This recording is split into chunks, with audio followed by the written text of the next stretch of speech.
Ladies and gentlemen, kindly take your seats. The program is about to begin.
Ladies and gentlemen, please welcome to the stage Athina Raki.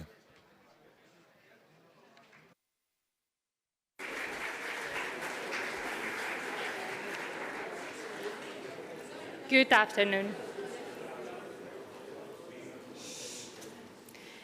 It is indeed a great honor to present His All Holiness Bartholomew I, Archbishop of Constantinople, New Rome, and Ecumenical Patriarch. His All Holiness is the 270th successor of St. Andrew the Apostle and the spiritual leader of 250 million Orthodox Christians around the globe. Primus inter pares, His All Holiness leads by example and encouragement to renew the hope of humankind towards a more peaceful and respectful world. Ecumenical Patriarch Bartholomew is a visionary who applies the core values of Christianity to the modern era by bringing together the West and the East.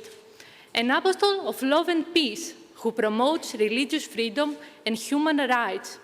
His All Holiness is an advocate for the sustainable ecology, and he has organized numerous symposia, summits, and seminars to protect the environment and raise awareness for the ecological problems, teaching us that the respect for the environment and the humans are inseparably linked with the divine. Those endeavors have earned him the title of Green Patriarch. His tolerance and openness today, more than ever, inspire and guide us. Your All Holiness, it is a great blessing to have you. Please join me in introducing him to the podium, His All Holiness.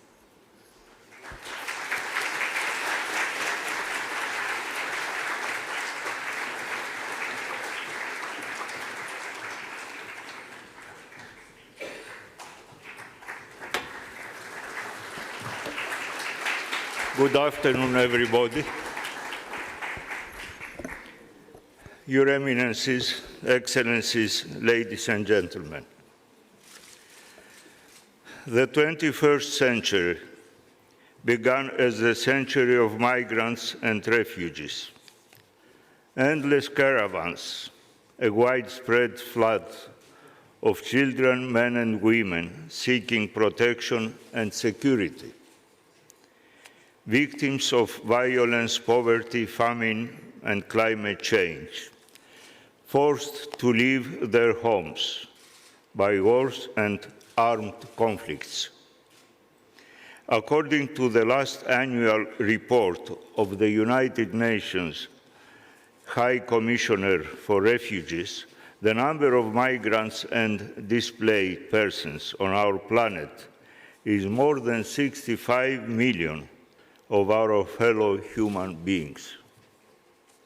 The presence of these refugees and asylum seekers, of labor migrants and undocumented migrants, of trafficked persons, and of those searching for their lost families is a hard, everyday reality in many countries. Their vulnerability and suffering confront us, disrupt us, and emotionally seize our conscience. We experience this contemporary global social crisis caused by globalization and armed conflicts as a crisis not only of politics and economy, but of the very essence of our religious faith and our fundamental moral and ethical responsibilities.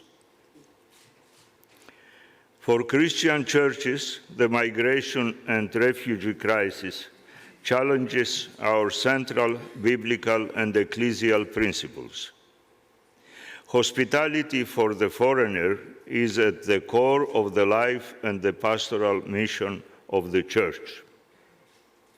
In the parable of the Good Samaritan, we witness unconditional love and compassion. We see how we must become a neighbor, a plesion to everyone who needs our support, regardless of their social, religious, cultural, or political affiliation. It should be impossible to close our ears to the cry of the refugees, of all the needy, vulnerable, and exploited people. Every human being, created in God's image and likeness, κατ' εικόνα και καθομοίωση Θεού, possesses an incalculable and precious dignity. There is nothing more sacred than the human person, according to His Eminence, the Senior Metropolitan John of Pergamon, here present. There is nothing more sacred than the human person. Throughout its history, the Church has emphasized the support of disadvantaged and suffering people.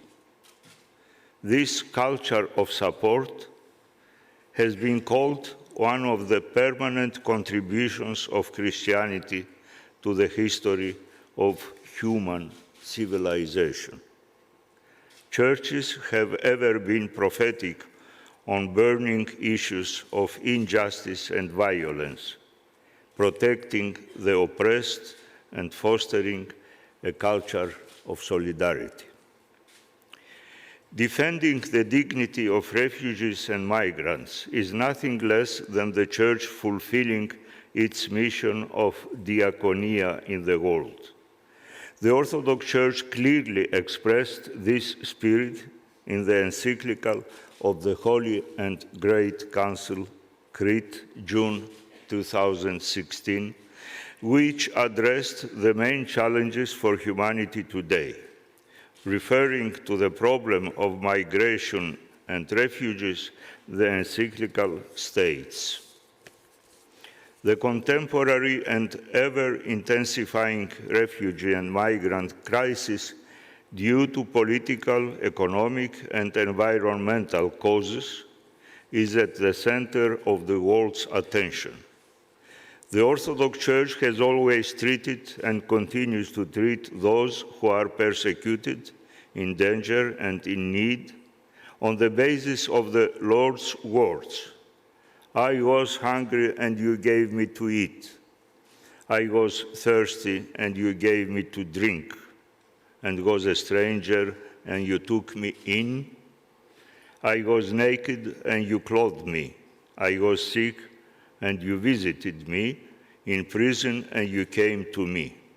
And truly I tell you, whatever you did for one of the least of these my brethren, you did for me.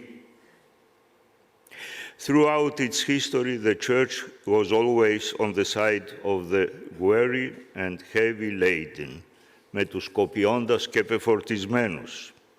At no time was the Church's philanthropic work limited merely to circumstantial good deeds toward the needy and suffering, but rather it sought to eradicate the causes which create social problems. The Church's work of service is recognized by everyone. We appeal, therefore, first of all to those able to remove the causes for the creation of the refugee crisis, to take the necessary positive decisions. We call on the civil authorities, the Orthodox faithful, and the other citizens of the countries in which they have sought refuge and continue to seek refuge, to accord them every possible assistance, even from out of their own insufficiency. End of quote. These were the decisions, the words of the Pan-Orthodox Council of Crete last year. It has been a principal concern through all 25 years of our patriarchal ministry to highlight the valuable contribution of all religions to the culture of solidarity, peace, and justice, as well as to explore new ways and possibilities of making religions more effective in confronting social problems and challenges. In April 2016, we visited the island of Lesbos with our brothers Pope Francis of Rome and Archbishop Hieronymus of Athens and all Greece, in order to demonstrate tangibly our concern for the dramatic situation of the refugees fleeing to Europe from terrible violence and threats to their very lives. In our statement in Lesbos, we said, quote, "The Mediterranean Sea should not be a tomb. It is a place of life, a crossroad of cultures and civilizations, a place of exchange and dialogue. In order to rediscover its original vocation, the Mare Nostrum, and more specifically the Aegean Sea where we gather today, in Lesbos, must become a sea of peace. We pray that the conflicts in the Middle East, which lie at the root of the migrant crisis, will quickly cease and that peace will be restored. We pray for all the people of this region. We would particularly like to highlight the dramatic situation of Christians in the Middle East, as well as the other ethnic and religious minorities in the region, who need urgent action if we do not want to see them disappear." End quote. We must work to solve once and for all the conflicts in this region, for they are the very root of this migration and refugee crisis. We are thankful to all the countries that have received these migrants and refugees. We express our sincere gratitude to the people of Greece, one of the European countries most challenged by migration, who, despite a severe economic crisis, have responded and continue to respond with a generosity and compassion that exemplifies the best of the human spirit. The Orthodox Church in Lesbos, Chios, Kos, and elsewhere, as well as dioceses, parishes, and faithful, have had and still have an immense impact on the plight of the refugees, caring for them, providing food, clothing, shelter, medical care, and advocacy. Indeed, the Greek people have demonstrated the human face of Europe, even as their country is becoming Europe's greatest refugee hotspot. And some neighboring European countries are closing their borders to migrants and refugees. The migration crisis challenges the European identity at its deepest core. It has been said that Europeans would betray their values if barbed wire obstacles, tear gas, water guns, and K9 units were the instruments to keep refugees far away from the European Union. It is also unacceptable that some Europeans who praise human rights and who wish to appear as defenders of a Christian Europe at the same time employ hard language against migrants and refugees and defend closed European borders. Is it possible for Europe to save its identity by applying double standards? We think not. It is likewise impossible to confront the refugee and migrant crisis on the basis of a technocratic, bureaucratic, and economy-centered Europe. Human persons are not mere objects and numbers. Economy, security, and technology can provide only temporary solutions. It is an illusion to suppose that our modern societies can remain open, democratic, peaceful, and human, primarily through economic progress and security measures. An open society loses its openness if the problem of migration is not faced according to the core European values and standards. Considering how religion can promote social inclusion and justice highlights another commitment that we should pursue. We cannot separate our concern for human dignity, human rights, or social justice from our concern for peace and sustainability. These concerns are closely linked. If we value each individual made in the image of God and value every particle of God's creation, then we must also care for each other and for our world. The ecological problem of pollution is invariably connected to the social problem of poverty, and so all ecological activity is ultimately measured and properly judged by its impact and effect upon other people and especially the poor. The environmental issue is closely related to our topic today. In fact, climate change will, in the near future, if it is not already the case today, impact more and more migration flows related to geopolitical conflicts.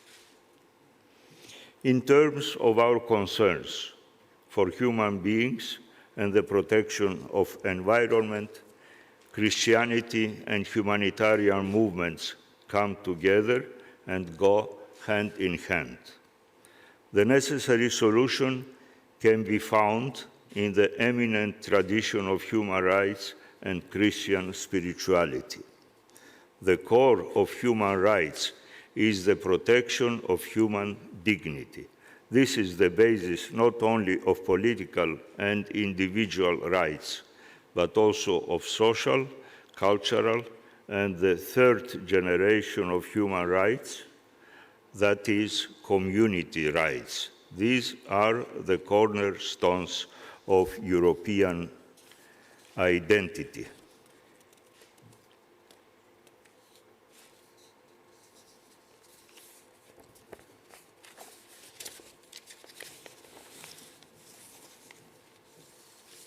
Sorry.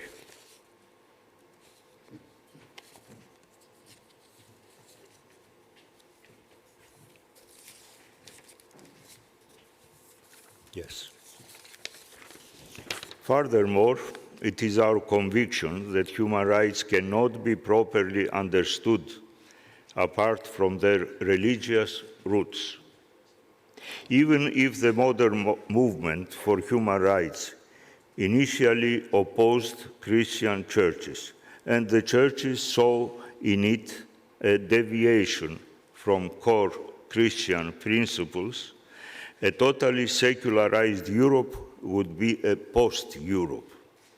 The marginalization of religion does not promote the goals of human rights. Rather, it is another form of fundamentalism, a fundamentalism of modernity. The existing tensions and differences between secular states and religions do not annul the fact that both are caring for human dignity. A real spiritual and moral renewal of Europe can be founded on a truly human and humane response to the present refugee and migrant crisis. This crisis is an opportunity for building bridges, for practicing solidarity, instilling confidence, and encouraging cooperation. We need common vision. We need common mobilization, common initiatives, common action. Indeed, we need one another.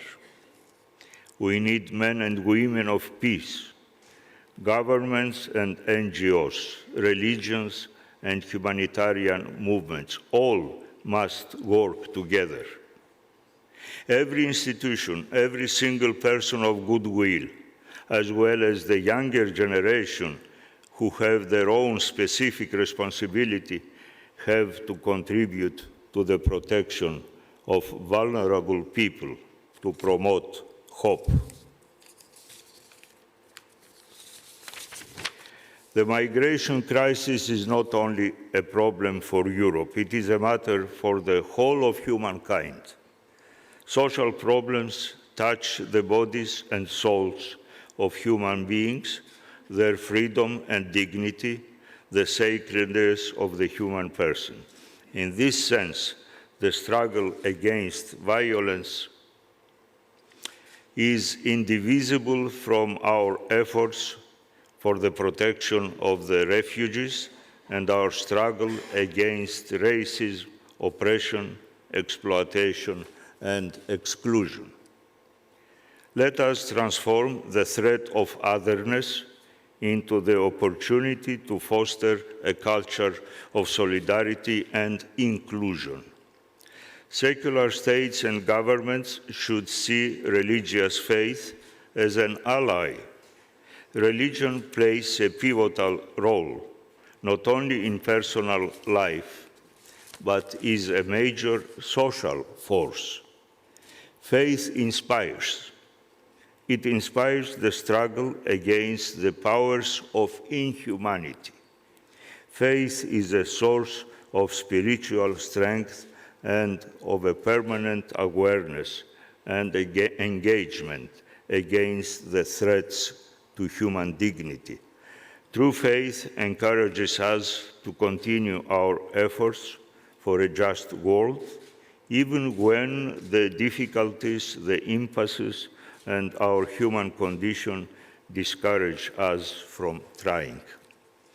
We are convinced, dear brothers and sisters, we are convinced that religions can strongly contribute to the solution of the migrant and refugee crisis.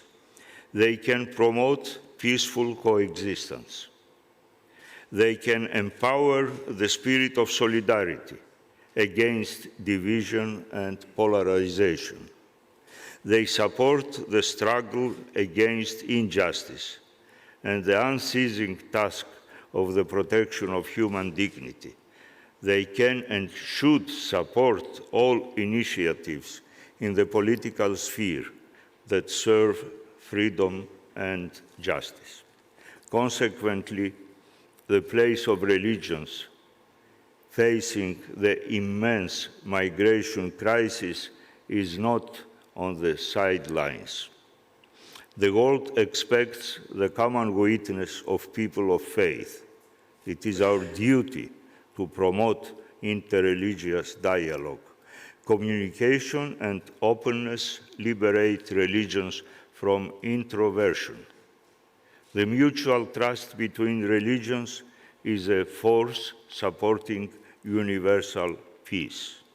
Antagonism and mistrust are diminishing the capacity of religions to contribute to the culture of solidarity, which is the condition sine qua non for the just solution of the migration problem. If religions act as forces of justice, they can function as a positive challenge for secular institutions and humanistic movements to discover in them a precious ally for the sacred task of the protection of human dignity. For us Christians, God is love. Discrimination of human beings, closing our eyes before the suffering of our brothers and sisters, is the negation of love. Hatred and violence are the negation of human dignity in the name of human selfishness. Hatred and violence in the name of God are a negation of authentic faith and an offense against God. Wherever and whenever love and solidarity are practiced, God is present. We must work constantly so that the contemporary return of God will become a return of the God of love and the renewal of the culture of solidarity. We thank you for your patience.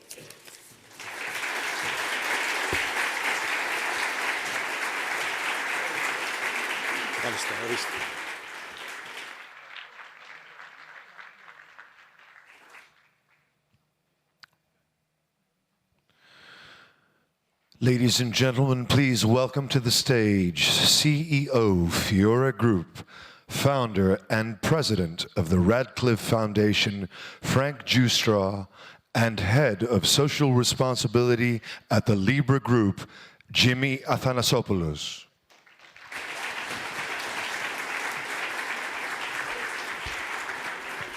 Thank you. I'm Frank Giustra. I'm the president and founder of the Radcliffe Foundation. And today we're going to announce a new initiative. It's called the Ascend Initiative.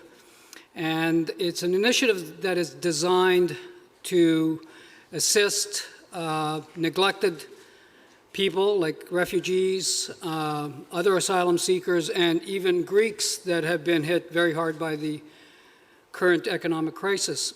The founding partners of the Ascend Initiative are the Radcliffe Foundation, alongside the Libra Group, Coca-Cola Foundation, and the IKEA Foundation. I want to just take a moment to thank the Logothetis family for their leadership in this crisis. We've spent some time looking at the work they're doing in Greece. Yesterday, as a matter of fact, I went to go visit their home project for unaccompanied minors. And I have to say, it really brought it home to me one more time that these bottom-up approaches that are taken by the private sector are the way to go and are the way of the future. And it really did leave me very impressed, and I think we're on the right track. So before we talk about the Ascend Initiative, Jimmy from the Libra Group is going to talk a bit about what Libra has done thus far here in Greece, and then we'll get into the Ascend Initiative. Jimmy? Thank you, Frank. I'm Jimmy Athanasopoulos, Head of Social Responsibility at the Libra Group. We are proud to participate, to be one of those founding partners of Ascend. There are solutions, and there are solutions when there's need, urgent need. Home Project is the very first initiative regarding this need, and it was put in place by the Libra Group. Libra Group's Social Responsibility Division covers a wide range of community engagements, and the latest is the Home Project. The Home Project was created in response to the horrific circumstances being endured by refugees, and in particular, we wanted to protect the most vulnerable, the unaccompanied minors, also known as children. These children have literally walked their way from all these places of distress through Greece to find refuge.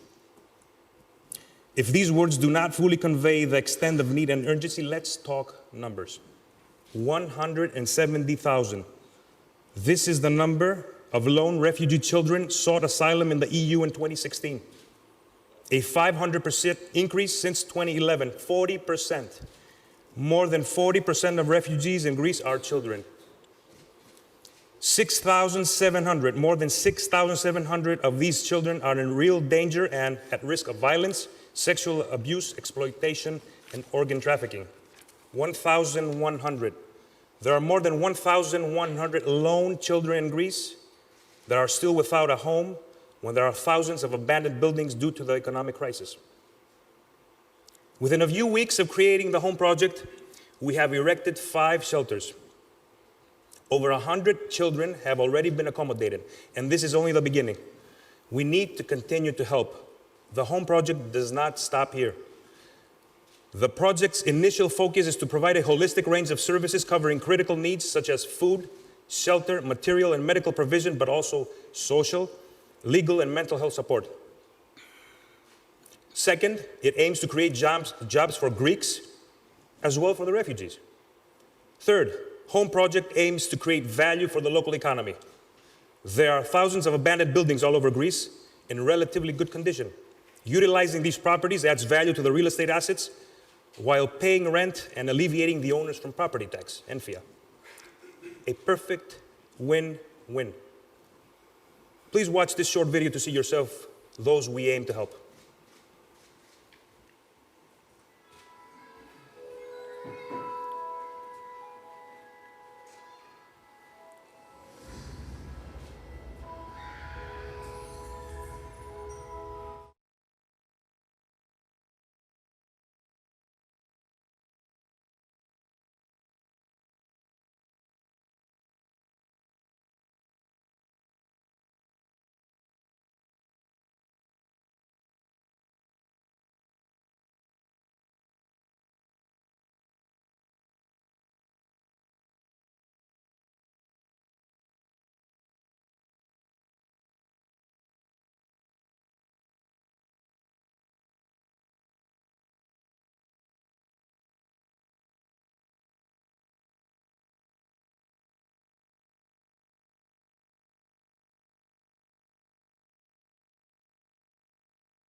Thank you. With this win-win situation, we hope to create healing environments and platforms of inclusion, skill building, and employment. There is no more time to be lost. Every minute, 12 refugee children are being displaced in the world. Every minute we spend turning our backs on this problem has a serious toll on human lives. With the Ascend initiative, we hope to maximize impact and protect lone refugee children from the violence of the streets, camps, and detention centers. Most importantly, we will be able to maximize impact when we all come together and unify at a time of urgent need. This should be a collective effort. Thank you. Okay, thank you. Thanks, Jimmy. Okay, so I want to talk a bit about what we refer to as entrepreneurial philanthropy. And I've had some experience taking this approach, solving other issues with my Clinton-Justra Enterprise Partnership, which looks to alleviate poverty around the world. We've also used it in my hometown of Vancouver to solve the homelessness problem in Vancouver. And we're now applying the same methodology to this refugee crisis. I want to give you a bit of background on how I got involved in the refugee crisis, and I think it'll give you a sense of why we created the Ascend Initiative. It started a couple of years ago when I was asked by my friend Ahmed Khan, who has become my partner in all these initiatives that we've launched throughout the last 2 years. He was telling me about what was happening on Lesbos, and he kept pestering me to come and have a look and assist and help, and I resisted at first, but he talked me into it. And I went to Lesbos, and as I'm sure it has with many people that have seen that site, it changed my life. It literally changed my life. And it was in a moment in time when we were unexpectedly ran into a boat full of refugees in the middle of the night coming on shore, and we went to help them off the boats, and we were helping all these families off the boat, and this woman handed me her 2-year-old toddler, and I'm holding this child, and at that moment, it turned from being an intellectual knowledge of what was going on to something that was very, very real. And I couldn't help, I was in stunned silence, and I couldn't help but think about my own children. I thought, what if you were in this situation and you were powerless, helpless to protect your children? And when I went home from that trip, I was almost embarrassed that we were doing too little to help these refugees. So I dedicated the foreseeable future, and I'm still in it 2 years later, to try and find solutions to some of the things that we saw. The first thing that occurred to us was that on the island of Lesbos, where the refugees were landing, there was nothing there. There was no infrastructure. There were a handful of volunteers who were doing the best they could to assist people coming off the boats. And if you remember back then, it was 4,000 people a day were arriving. And so we approached the IRC, and we put up the money to build a reception center. Again, it was such an easy solution, and my first reaction was, why hadn't anybody thought about this? It wasn't a lot of money in the big scheme of things. It was an obvious problem. This shelter provided not only shelter, but the food and medical attention, and then the transportation to take these people 40 miles to the other end of the island so they could continue their journey to Europe. And so that was my first sort of insight that something was wrong with the system. We spent more time and made more trips, and I realized that we were reading a lot about people drowning every day. Scores of people drowning, making that short journey from Turkey. And so we asked a local Greek organization, ERCI, I think they're here in the audience, who was providing assistance for search and rescue, what we could do to help. And they said, well, we need more boats, we need more equipment, we need more staff. And so we provided those basic things, boats, equipment. We even sent a whole team from Vancouver Search and Rescue to the island for several months to assist in any way they could. And again, that was further evidence to me. One more thing, I thought, why hadn't anybody asked this question? It was such an obvious problem. People were drowning, and yet no one was doing anything about it. This continued, and we ended up at Idomeni. I'm sure you remember this is when Macedonia closed its borders, and about 11 or 12,000 at the peak, 12,000 refugees gathered there, hoping that the borders would open. They never did open, and they were living in the most horrid of conditions. It was unhygienic, it was crowded, and it was dangerous. And that's the part that I think seeing that was the part that pushed myself and my partner Ahmed into action. We thought, this crisis needs a new approach. We need to look at this a little bit differently than the international aid organizations just were not delivering at that level, and it seemed like no one was in charge. And that's what led us to look at the Elpida project. I know Vagelis is here from Elpida. And again, my partner Ahmed found an old abandoned factory in Thessaloniki, and we converted that with not a lot of money again. We put up the money, and we converted it into a community. And we did it in a matter of 2 months. We were in a race against time. We were trying to get it finished before winter. And we managed to house 200 refugees, mostly women and children, 60% were children. And again, we did it with very little money, and it was an obvious thing that needed to be done. We included the refugees in the design of the project, and so they felt part of what was going on, and I could tell for the first time we gave them dignity. We gave them dignity and hope because we made them part of the community, we made them part of the process, and Elpida is still open and still functioning, and there should, in my mind, there should have been no reason why more of these shouldn't have been built with private capital. And I think we did, by setting up Elpida, we really demonstrated once again that these problems can be solved, and they can be solved just by taking an entrepreneurial approach. So once we saw the success of Elpida, it gave us an idea. We thought, okay, this approach should be done across the board. We should not be doing this alone.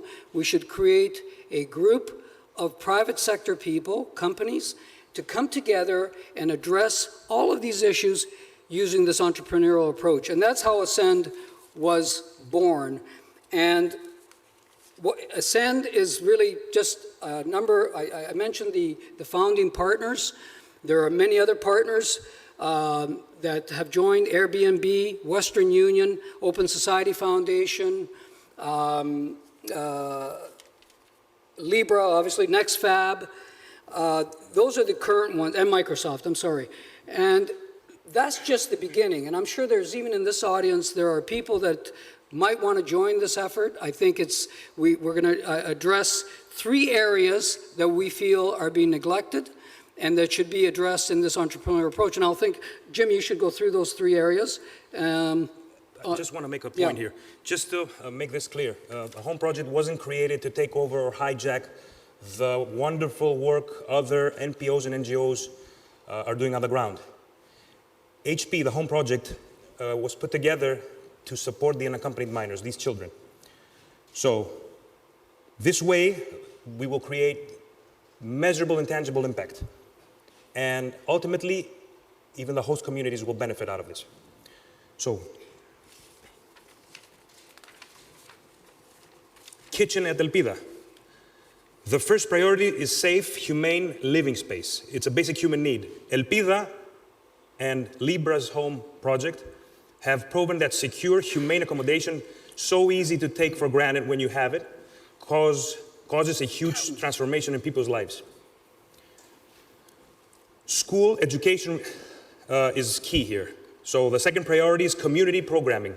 One of the initiatives Ascend is supporting is Melissa Network, which serves both newcomers at the host community by providing everything from psychosocial support and language classes to art therapy and childcare for vulnerable women.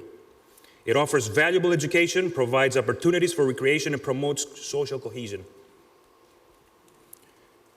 So, skills training is the third priority. One example is the Fab Lab program, which goes well beyond training in such skills as woodworking, coding, design, 3D printing, and associating machinery use. Fab Lab collaborates closely with local academic institutions and private sector entities and has classes especially designed for the Home Project residents and Melissa Network participants. Projects that grow out of Fab Lab, which is open to refugees and Greeks alike, will also be eligible for business incubation funding. The idea is not merely to train skills, but to stimulate the support business of social enterprise. That just touches on some of our initiatives, but we only have a few minutes left, so we'll open it up to you. All right, so before I close off, I just want to say that having worked here for the last 2 years and having made a lot of trips here, I want to just thank the ordinary Greek citizens that have really been on the line helping. I've witnessed the generosity and the courage of Greeks who have borne the brunt of this crisis, of this refugee crisis, at a time when they least needed it. And I've worked with a lot of different Greek groups. I see a lot of them here in the audience, and I think you deserve a lot more credit than you've been getting, and I just want to personally thank you for all the work that you've done. So that really touches on our initiatives. I think we'll open it up for questions now. We'll go back to our seats, and we can have a Q&A session if anybody has any questions. Thank you.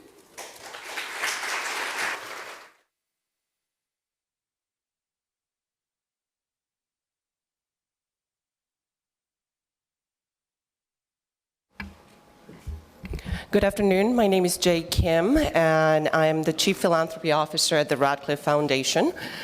You've heard today from two of our founding partners. I want to also open this up by recognizing the contribution of our two other founding partners, and I'll start by asking Nikos, the President of Coca-Cola, for Central Europe and Eastern Europe, the obvious question: why did you join Ascend? Yes, thank you, Jen. So when the crisis started, we, as other companies in Greece, tried to help with whatever we could. So water supplies, basic needs, volunteers from our employees. We soon realized that it was too little, and to Frank's point, not coordinated enough to make an impact. So then we realized also the huge number of unescorted, unaccompanied minors, which is really shocking. So we started to develop our own program, similar to what Libra is doing, for unaccompanied minors. But then on the way, last year specifically, we discovered that other big private companies have the same thinking, as Radcliffe Foundation or Libra Group or others.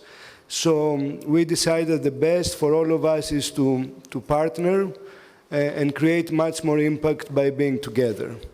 And in my dream, I think Ascend could be 100 partner member foundation, so we really create a meaningful impact. Also, what is good in Ascend is that it also helps Greeks in need, which is an additional benefit for the program. So net, we are very happy to be partners in this initiative, which is very, very important, not only for Greece, but for the whole Europe. My next question, I'm going to just extend the same question to Stelios, who is here representing the IKEA Foundation. Good afternoon, everyone. My name is Stelios Kyriakakis. I'm representing the IKEA Foundation. First, a couple of words about the IKEA Foundation. The IKEA Foundation is the philanthropic arm of the Inga Foundation, the owner of the IKEA group of companies. Our aim is to improve opportunities for vulnerable children and youth in communities all over the world by funding holistic, long-lasting problems.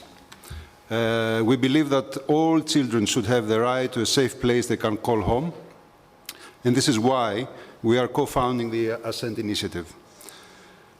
Setting up as many safe havens as possible for unaccompanied refugee children in Greece is a major priority for us. We believe that the private sector, along with the government and the UN, must play their role in supporting these vulnerable children, help them reunite with their families, and build a future for themselves.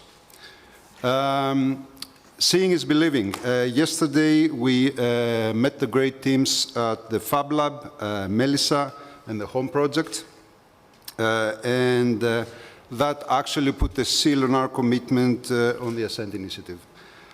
We are happy to support Ascend and the many heroes, as very rightly Mr. Logothetis put this morning.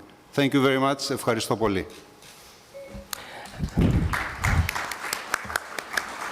Thank you, Stelios. As you've heard today, we're taking a three-pronged approach in terms of what the type of initiatives that Ascend will be focusing on.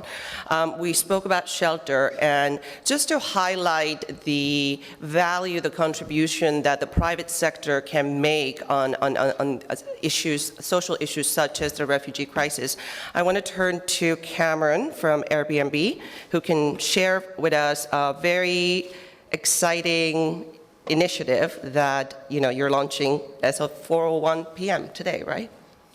Thank you. I'm Cameron Sinclair from Airbnb. Airbnb is currently the world's largest hospitality company. We're operating in 192 countries. And the most remarkable thing about our company is our mission statement, which is to create a world where anyone can belong anywhere. And for us, when we look at our philanthropic efforts, it's baked into our company's DNA. We don't have a foundation, we have a company. And part of our company's mission is the sense of belonging. Now, we've been working on the refugee issue for over 2 years. Many people don't know that. Here in Greece, we've helped house over 5,000 first responders on many of the islands, and whether it be Lesbos or Kos, and here in Athens. We've also supported a number of agencies. And what we've learned is the strength of the Greek people. There's lots of young entrepreneurial organizations led by Greeks who've come up with solutions. We wanted to find a way to do more, and thanks to Ascend and certainly the Radcliffe Foundation, we were able to connect with a lot of them. A few months ago, we made a commitment not only to house 100,000 people over the next 5 years, but to use our staff, to use our coders, our designers, to build an entire platform to allow the housing of refugees and evacuees anywhere on the planet. And I'm very excited that as of an hour ago, the platform is now live, and our partner here in Greece is Solidarity Now. And we're incredibly fortunate to work with Mr. Farmanakis, and we will be in partnership over the next few months and hope to support not just those who've been displaced and who have arrived in this country, but also disadvantaged Greeks who are also looking at livelihood. So I actually want to go across and talk to my good friend, and he may talk a little bit about what's happening here in Greece. Thank you, Cameron, and thank you for this, we believe, very innovative approach to problem solving. So Solidarity Now has been around almost 5 years now. It was set up with the creation from the Open Society Foundations in Greece and the vision of George Soros. Since then, we have become a Greek civil society organization. We have a board of many recognizable Greek figures headed by Stelios Zavos, our chairman. We have become the implementing partner, one of the implementing partners for the UNHCR in Greece, and also with UNICEF. And our main core of activity has been the Solidarity Now centers, one in Athens and one in Thessaloniki with Mayor Boutaris, where we have been able to provide last year more than 150,000 services, and through the UNHCR program to provide accommodation to more than 4,000 persons in 2016, and give services to more than 1,000 children through UNICEF. We recently received also a very significant grant from Help Refugees UK, who are here, and I wanted to mention it, which would provide housing to recognized refugees, which is a category of refugees or migrants in Greece that has been left out from the services. So Cameron, I think we couldn't be more thrilled to partner with you in Greece. There are many opportunities, as the speakers before suggested. There is a great paradox in Greece. I think that you are aware of it. Regretfully, many of our fellow persons, humans, are in the most terrible conditions, in violation of their human rights. And that is our priority. We have been advocating for the longest time to close the camps and move people into the urban environment. And that's how we started our partnership with the UNHCR. And we think the evolution of the partnership now is to bring in Airbnb that specializes, of course, in the accommodation, in the hospitality sector, to perhaps expand the model and make it more sustainable for the future situation in Greece, and such a terrible, really, condition that many thousands of people, and especially children, are in now. Thank you, Epaminondas and Cameron. As you heard, another prong of our approach focuses on the economic livelihood issue, which is an issue not only for the host community, obviously, but also for refugees. We have, actually, I'm going to turn to either Evan, would you, Dr. Malone can speak to us about the fabrication lab pilot that we have set up, that we went to visit yesterday. It was finished in 3 short weeks, so. Thank you, Jay. Thank you, everyone. I'm Evan Malone. I'm the founder of the Next Fab Foundation. It's a brand new foundation just formed in November of 2016, so just getting our legs under us.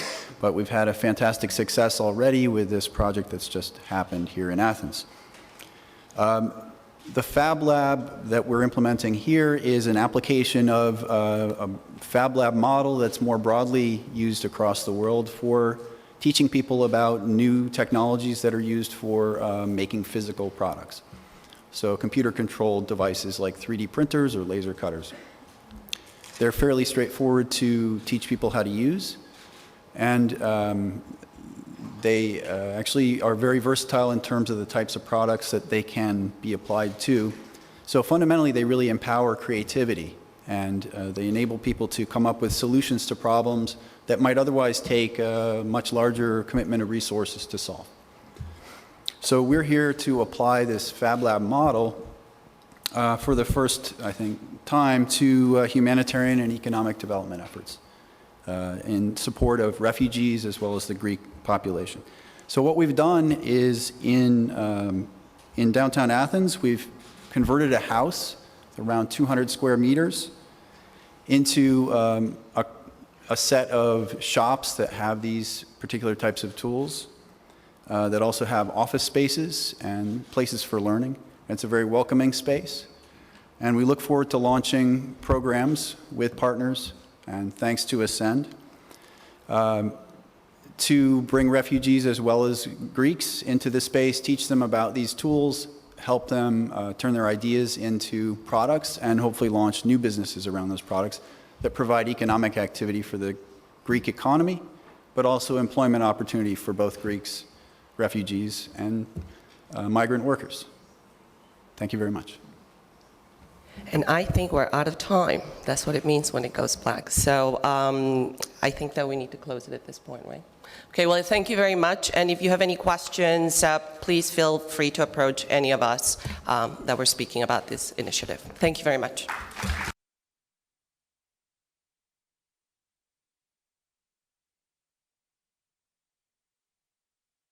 Ladies and gentlemen, please join us in the lounge for a short 5-minute coffee break.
Ladies and gentlemen, please welcome the moderator of Recalibrating the Response, Shifting Emergency Mindsets to Sustainable Solutions for Refugees, former Undersecretary of State for Democracy and Global Affairs, President's Special Envoy to Northern Ireland, and Concordia Leadership Council member, Ambassador Paula Dobriansky, and our distinguished panel.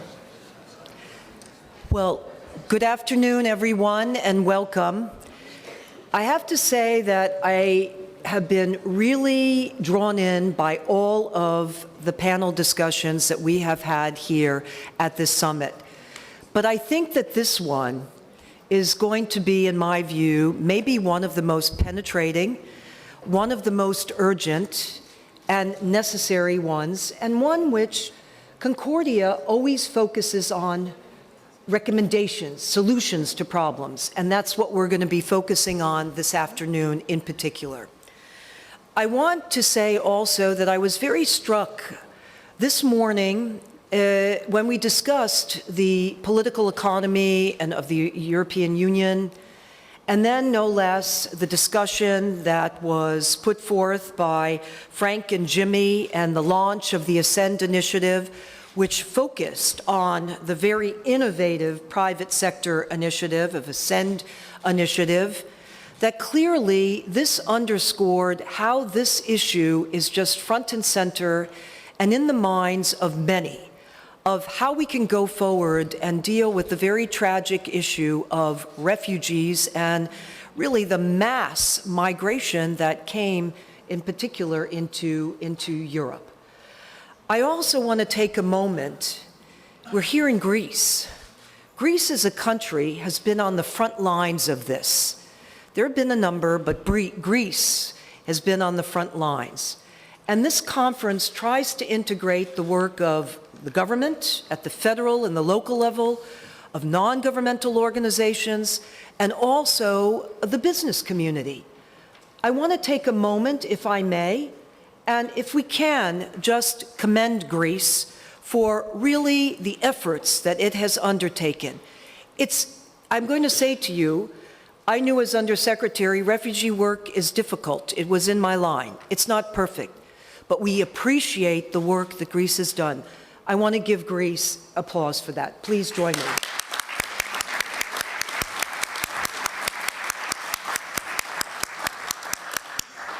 Thank you. You have been on the front lines, and it's tough. My own career has been in government, and when I thought about this issue, I thought, what are the solutions? And you look at what happens with refugees. Political issues impact refugees clearly. Economic issues are part of also times the causes. Security issues. But you know, in this last round, it's very tragic. And I'm only picking out one of a number of cases. I can't help but do this, and that is Syria. Because to me, when you think about what's the long-term solution, if the crisis in Syria is resolved politically, the current regime, I believe, has committed major atrocities against its own people, and we're witnessing this kind of mass migration. That's when people leave, when they're not protected. And here we have many innocent lives affected. So forgive me, I felt it was important to put these out. I'm only the moderator, but I felt it's important that we have that backdrop and think about it as we go into this discussion and look at the issue of what are our proposals? What can we do? We're very fortunate indeed. We have a lot of people here today who will be speaking and who have really some important things to say. Remember our procedure. I want to mention to our audience and people to submit questions at concordia.net throughout the conversation. So please, please do that, join that, and include your name and also organization with the email. As part of our discussion, we're going to go to Sofia Kuvlaki, who's the executive director of the Home Project. And you heard about it as part of the launch, in fact, of Ascend initiative. It is a very special project in dealing with unaccompanied minors. And we have also, as a very special treat, if I can say today, because we are hearing from you, you have so much courage, the youth representative of the Home Project, Amadou Diallo. I'm going to ask Sophia to give some context about the Home Project, and then we'll hear from Amadou about his experience and his time here in Greece. Let me turn it over to Sophia first. Thank you, Ambassador. I think you heard a few things about the Home Project. The Home Project is a newly founded nonprofit that has as a mission to support, protect, educate, and provide social integration services to unaccompanied minors and other groups of vulnerable refugees. HOME stands for home, but it also stands for help, overcome, motivate, empower, which is what we want to do with everyone that we work with. You've heard statistics before. 40% of refugee arrivals are children.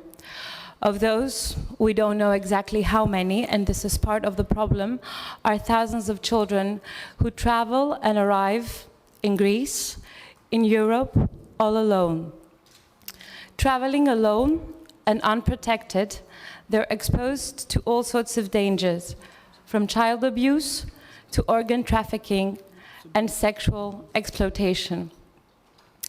As we speak, right at this moment, there are children that are selling themselves for sex in order to survive in the center of Athens, on the islands.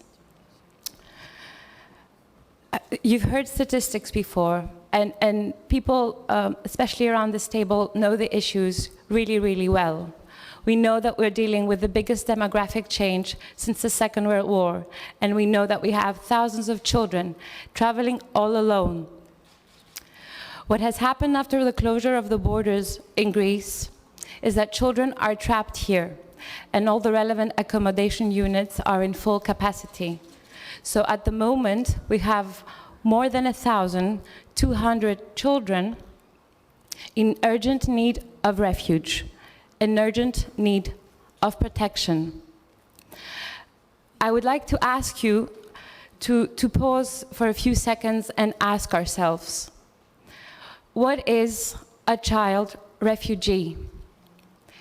It's a child in urgent need of refuge, a child in urgent need of a home.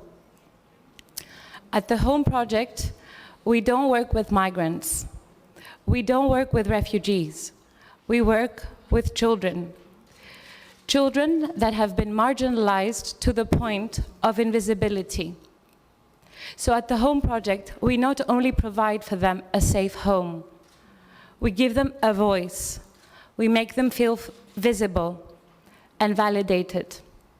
So I'm very proud to introduce to you our youth representative, Amadou Diallo, who is here to share with us his story, his experience in Greece, and most importantly, his dreams and his hopes for the future. Amadou.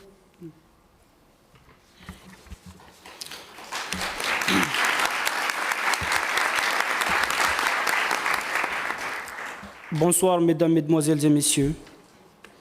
Je m'appelle Diallo Amadou, j'ai 17 ans, je suis élève au secondaire et je viens de la Guinée-Conakry.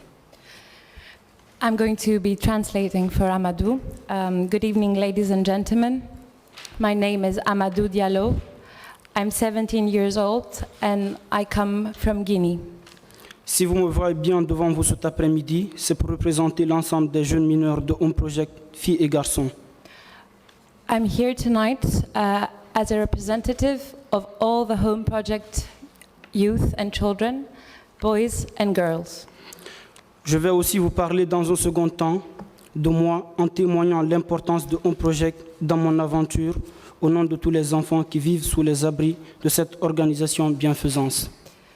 I'm going to talk to you about my story and about my experience with Home Project and all the experience of the children that are accommodated in the Home Project shelters.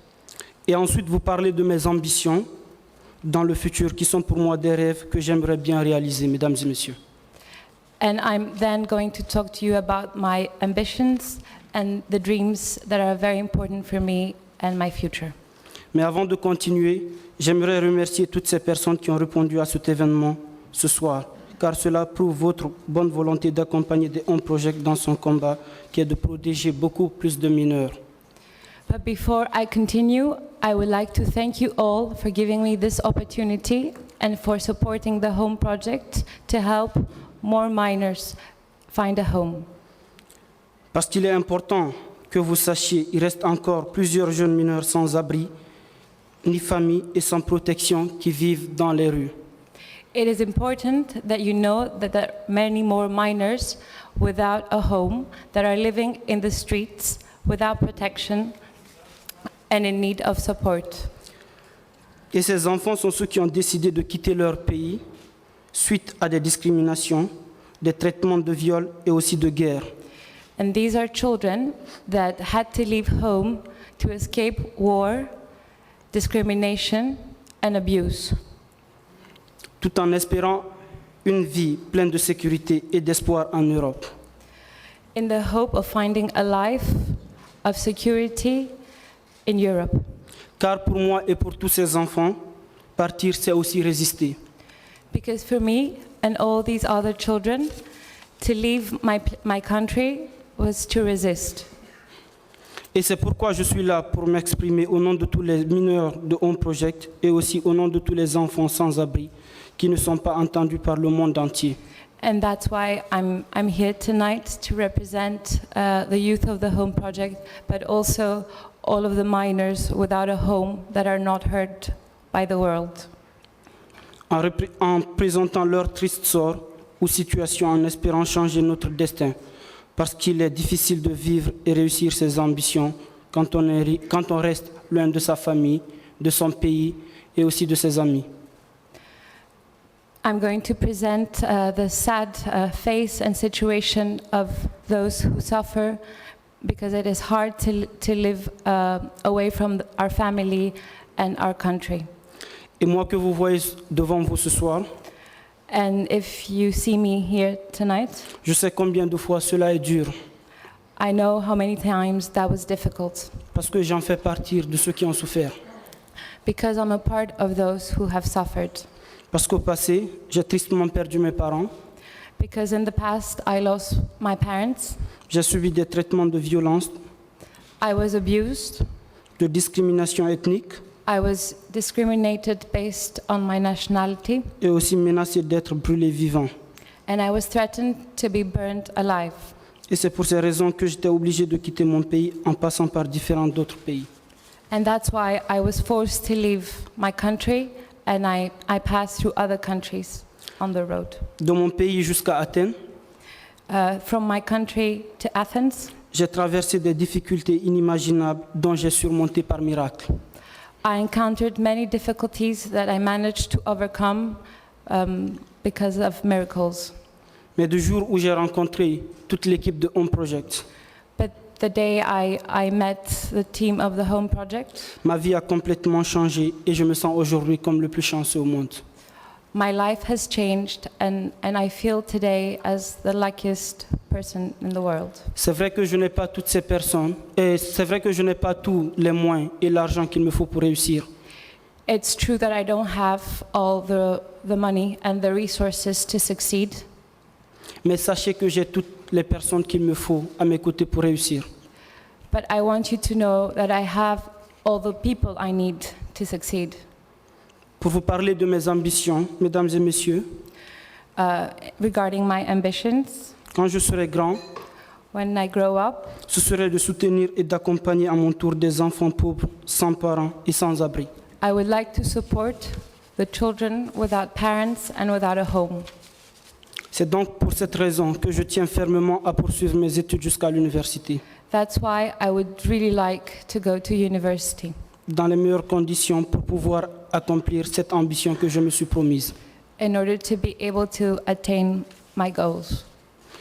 Et retenez, mesdames et messieurs, And please remember, si vous m'aidez à poursuivre mes études, if you help me continue my studies, c'est comme si vous accomplissez une double action d'aide, it's like you've done a double action of help, car je serai capable because I'm going to be able de trouver un bon travail au sein d'une institution humanitaire to find a job in a humanitarian institution, pour sauver à mon tour d'autres enfants qui seront en difficulté demain.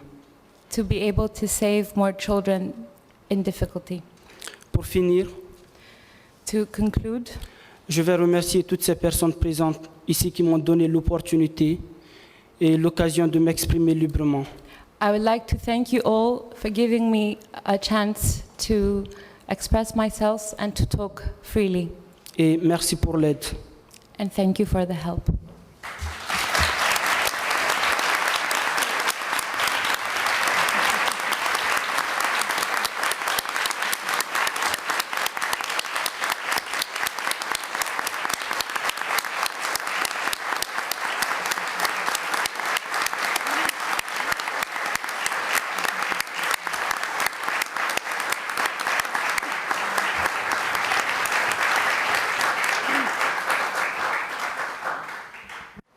Amadou, first, again, your courage certainly, I think, really is very clear and certainly highlighted by your statement.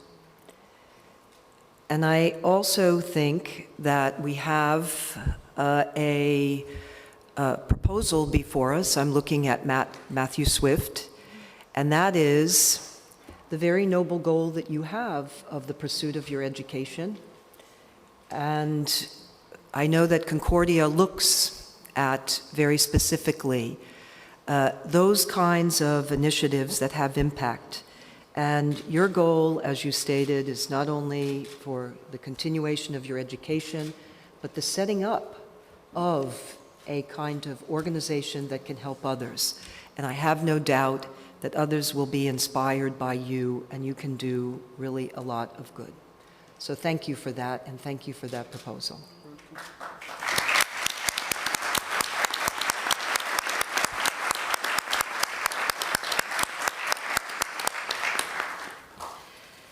I'd now like to ask the mayor of Thessaloniki, who also, he's been mayor since 2011, and I also took note that you're a winemaker, that if you would please, from your perspective as a mayor, I mentioned the front lines here in Greece, and you at the local level, if you would do two things, give your perspective as a mayor in dealing with this issue and what you think are the most sustainable solutions, but also if you would comment on the issue of domestic political considerations impacting particularly EU leaders and their response to the refugee crisis, because we had that discussion earlier today about the EU. Mayor, the floor is yours. Thank you, Madam. First of all, I have to say one thing, that Thessaloniki is considered to be a refugee city. The first big flow of refugees through its more than 2,000 years of history. The first big flow was by the end of the 15th century, when around 50,000 Jews came to Thessaloniki from Spain. This was the first big flow, flow of people gathering in Thessaloniki. And for that reason, Thessaloniki was called since that time Jerusalem of the Balkans. And then we had another big flow of people from other regions. In 1922, during the exchange of populations between Turkey and Greece. Thessaloniki was about 1 million people came to northern Greece, most of them installed in Thessaloniki. And then we had, after the fall of the Soviet case, we had about 1 million Albanians came to Greece.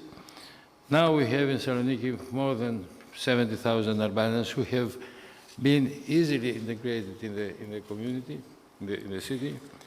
And then we had also Greeks from Russia, and we have Armenians. So Saloniki is, I would dare say, is a city which is accustomed to people coming every now and then in the city. Now, the second thing is that about 1 million refugees from Asia Minor came to Saloniki, passing through. Nobody wanted to stay in Saloniki, because don't forget that Greece being in a crisis, nobody wants to stay in Greece. Their goal was to go to either to Germany or to Sweden or these marvelous Western countries where their happiness is waiting for them, which is not true. So anyway, the thing is that in Saloniki, in the municipality of Saloniki, the city of Saloniki, we had only refugees passing through. And we have camps of around 15,000 people all around the city, ex-military camps, which are very, very well governed, let's say, by the military personnel. And we have this catastrophic thing when they closed the border up north, and we had, it came up to more than 20,000 sometimes people gathered in there. Now this was let's say, the apotheosis, if I can say that, of smuggling. Through all the borders, although the border was closed on a certain, I think it was 15 kilometers, from all the other sides, there were all these very clever smugglers who, for a certain sum of money, they transported refugees through Macedonia and through Serbia and through Albania to the northern countries, and then we had Hungary who closed the borders. But the problem was there. The people in Idomeni stayed there, and then all of a sudden, after a year, they disappeared. They were scattered all around camps in Greece. Greece was not ready to receive such a big number of people. And eventually, the camps are not closed yet, not all of them. The people who live in the camps are much, much less than they were at the beginning. What we did in Saloniki was that we had this REACT program, hiring with money from the United Nations, hiring apartments for families. We had, in 2014, we started creating a house where we could host around 10 families for 6 months, or until the time they comes and they got the papers for asylum seekers. Now, my question is always that all these people coming from Asia Minor or from Africa, or from Afghanistan or Pakistan or nowhere, I never understood the characterization of asylum seekers and why people coming from Iraq are asylum seekers and people coming from Africa are not asylum seekers. Because the thing is that they have problems my question is that they have problems in the countries they live. So what does it matter if they are for political reasons, or for economic reasons, or they're looking for a better life? So what's the meaning of characterizing different things and having all this paperwork for doing things? And the next question, my question, is that you cannot cure the problem, never, unless you know the reason. So what's the reason of all these people leaving the countries, apart from war? Syria is a different case, but what's the reason? Why they leave the countries? They want to come to Germany. Do they know how they live in Germany? So I think that the first thing that we should try to find out is why they leave their countries. So I haven't got the answer. So in Saloniki, what we also did, although it was not in our, let's say, authority, we helped in the camps by gathering garbage, by creating conditions for younger children, unaccompanied or accompanied. We organized tours for the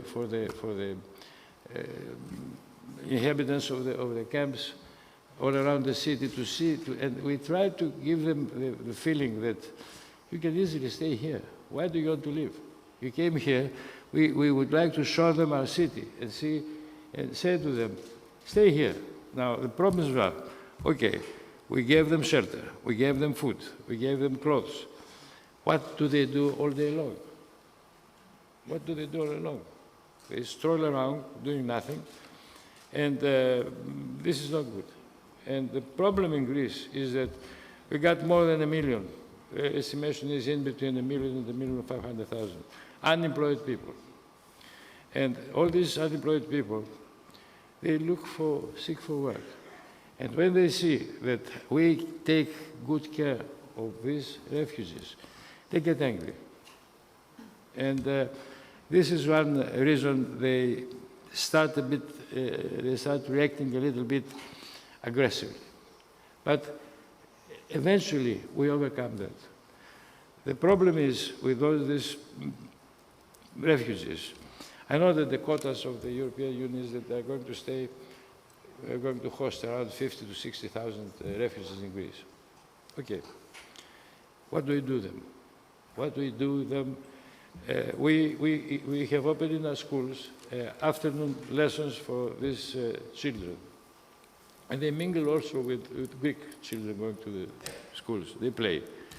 And they are taught music, they are taught drawings and doing things with their hands, English and Greek. But they are not taught their language. Some of them, they haven't seen a school room for 1 or 2 years. What do you do with them?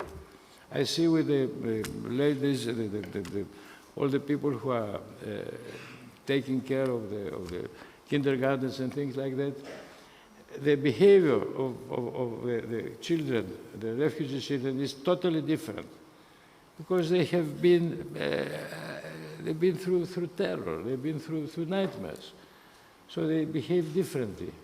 Eventually, when they mingle with Greek children, things become better. So this is what I had to say about the situations in my city, in Saloniki. I know that in Athens the situation is much, much, much worse. I know that the islands, they have a huge problem.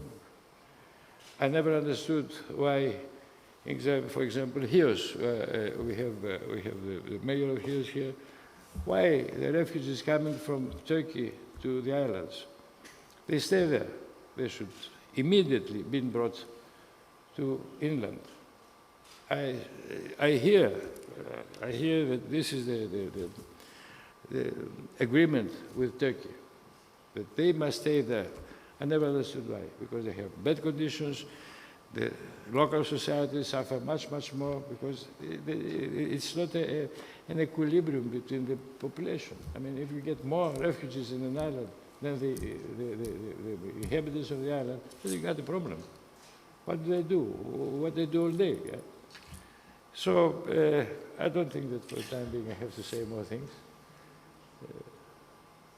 Thank you. Thank you. Thank you, Mayor.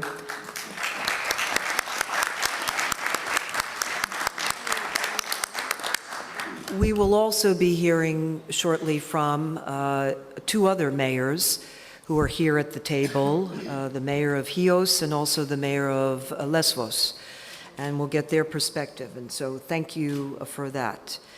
Now I'd like to ask Stavros Lambrinidis, thank you, who is the European Union Special Representative for Human Rights, to give his perspective. You were former foreign minister of Greece, and also as a member and vice president of the European Parliament, you have not only the Greek perspective, but also the broad European perspective. And I was very struck by your statement earlier this morning when you spoke very passionately about the issue of values. And you were making connections about just the very staunch respect for the dignity of human rights and dignity of life and integrity. Could you, of course, give your broad perspective, but also I hope you will elaborate on some of the points that you began to make briefly this morning. The floor is yours. Thank you, Paula. Thank you very much. Thank you to Concordia, to George for his passionate speech, to Nick, to Matthew, everyone else. Thank you so much for this. Quite humbled to be in the presence of so many really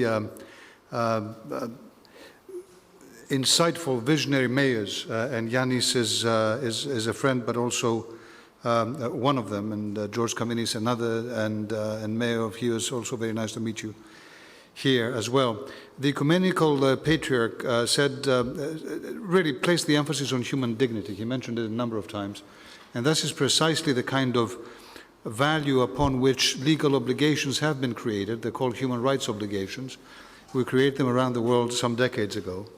But if you actually look at the Universal Declaration, you will see that it bases the whole notion of human rights on human dignity. Every person is endowed with the same dignity and rights. This human dignity has been challenged because of the crisis. And Paul, if I may, what I want to say is, I mentioned 7 or 8 of the human rights challenges that the European Union is particularly focusing on, and focus also in a couple of cases on the public-private partnership issue that Concordia has raised so intently. So, first point to make is what Yanis Boutari said. This is not a new issue. We're dealing with it as if we were discovering the wheel. We are not. Millions and millions of migrants over the centuries have moved around the world. Yes, for us living it today, it is an issue, in some instances a quote-unquote crisis, but it's not new. And in most cases, in fact, it has been beneficial. If you were to look at all our societies, so many people, Joe Biden and others spoke about the multiculturalness of their societies. Indeed, Yanis also mentioned those who came from Albania about 20, 25 years ago and how they integrated in the country. This is something, like I said, that is not new. Okay, challenge number 1, if you like, human rights challenge number 1. In my view at least, the securitization of the asylum and migration debate. We see this in Europe. We see it quite alarmingly in the United States as well. The notion somehow that a migrant is by definition potentially a terrorist or a criminal until and unless proven otherwise. This is a major challenge because it makes it extremely difficult for governments to apply their human rights obligations towards those people, and there are international treaties. And it also poisons the well of public opinion against many of these migrants. Yes, indeed, some people coming in may be terrorists or connected to terrorists, and some people may be organized criminals, which is why we have an obligation to guard our borders. They're not open to everyone. It's not holding hands and singing Kumbaya. It's sophisticated and complicated. However, among many of these migrants are also, I am betting you, maybe the Nobel Prize winners of the future as well. And no one talks about that. So securitization of the debate, it's a real issue, a real problem. We have to face it. It's a human rights problem. Second challenge, in my view at least, connected to that is racism, xenophobia. It has gone up in Europe. There's no question about this. It's gone up in other parts of the world. When it incites to violence and hatred, it violates international law and European law and Greek law. And having us apply those laws effectively is hugely important.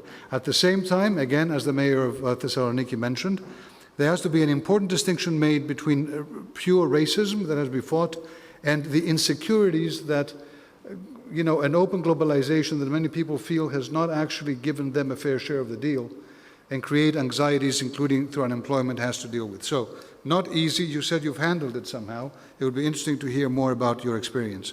Third challenge, human traffickers and saving lives.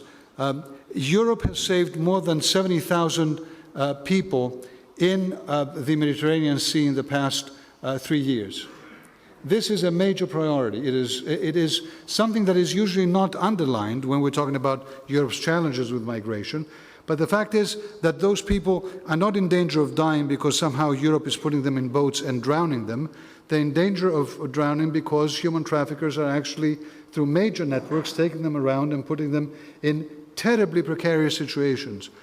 And my question, frankly, is when we celebrate, as we should perhaps, so greatly arresting drug traffickers, why is it that we're not placing the same kind of emphasis, political and otherwise, in arresting the human traffickers who are actually engaged in a much more despicable trade if you look at how and what they do with the people that they bring around. So third emphasis, trying to fight human trafficking. Now, fourth challenge is these are the legal challenges really, is avoiding collective treatment of migrants, a collective treatment of asylum seekers. They are individuals, they have human dignity and they have rights under international law. And what we have to do, and we're doing in Europe, is ensuring that every single one of the people applying for asylum receives an individual procedure. In the case of Greece, in fact, there have been a number of asylum seekers who have been deemed by the process as returnable to Turkey, so then another refugee from Turkey can move somewhere in Europe, where Greek courts have ruled that that person should not be moved because of that individualized review. Important to underline. Fifth point, I may mix up my points, by the way. I would say fifth, and in fact it should be six or something, but forgive me. If you keep count, then we're okay. Fifth point is dealing with children in particular. I was so inspired to hear about the Home Project, Ascent, and then everything else. Warm congratulations. The European Union, as you can imagine, is spending billions of euros. Sometimes they go unhailed because there's money that we actually finance United Nations agencies to do their job, or we finance people on the ground. A project was just announced.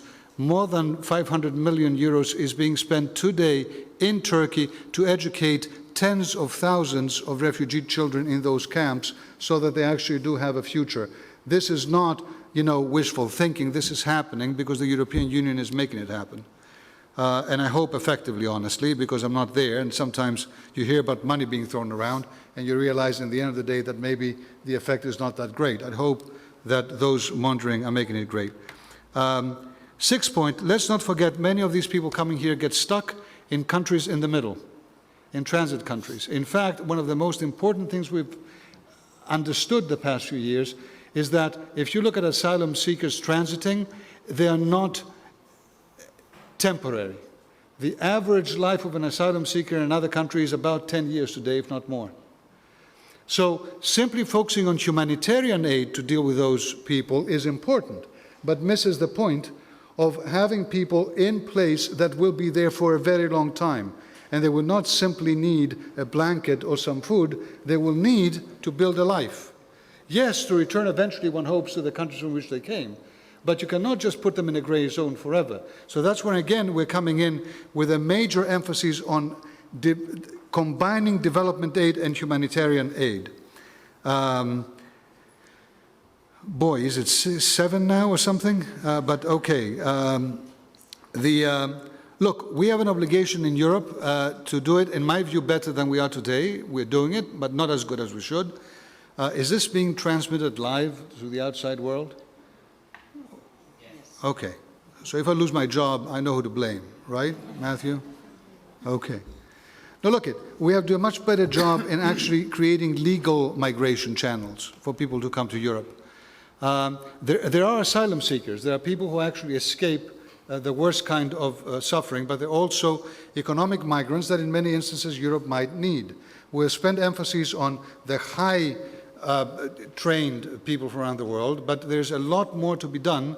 And I'm not saying we're not doing it, but I'm saying we should perhaps be doing more, including taking more responsibility as European Union and coordinating our action with our member states as opposed to, not. And, finally, let me just say, root causes. Yanis against mentioned it. Violation of human rights. You know how many countries in the world people actually live because they're in danger of being thrown in jail because their religion is wrong, because their political opinions are wrong? They're not just one or two, there are many. Many of those people leave. Violation of human rights. Wars goes without saying. An obligation, we're taking it very seriously to try to bring peaceful solutions. bad, poor governance. You know, hundreds of countries in which corruption takes away money and puts it in the pockets of a few leaders. Kids don't really get educated. If they do, they can't get a job unless they know someone who knows someone. A lot of people are being forced because of corruption to just leave to seek a better life. Environmental degradation. About 20% of the people move unwillingly today around the world because of environmental changes. You know, speaking of the Paris Climate Agreement, I was so pleased to hear this morning that the U.S. will continue, at least through its major U.S. states, to be supportive to the goals, and I hope as well at the government level too. But you know, to address those root causes, you know, and let me close with this. We have announced the following. We have said we have to give money, serious money, and do so with the private sector in order to create jobs and create work opportunities in the countries of origin and in the countries of transit of many of these migrants. So in other words, unless you address those root causes, you will have constantly this problem coming up. There's a special dedicated European fund, which is called the External Investment Plan. If you expected something more exciting in terms of a title, then you don't know the European Union. The External Investment Plan, in fact, is one of the most exciting things that I've heard in terms of the programs we do. Good programs, boring titles, but about 3.2 billion will be dedicated by the EU and potentially even more, hoping to spur about 30 billion of investment partnerships with the private sector in order to do investments for growth in different countries around the world from which migrants come. Certainly, Jean-Louis, I don't know if you know details about this. It's not exactly is it? Okay. But you could say more if there's more there. But, you know, putting our money where our mouths are is something we're trying to do. We have been challenged in the EU. Absolutely. I mentioned it in the morning. Our image has been challenged because of the crises. Our values of solidarity have most certainly been challenged because of the immigrants coming in. It is something that we are working on a daily basis, many European commissioners, myself, others, to reverse. You know, in this context, it is doubly inspiring that so many people in Greece have done so much, including civil society and so many others, to make a difference. So thank you.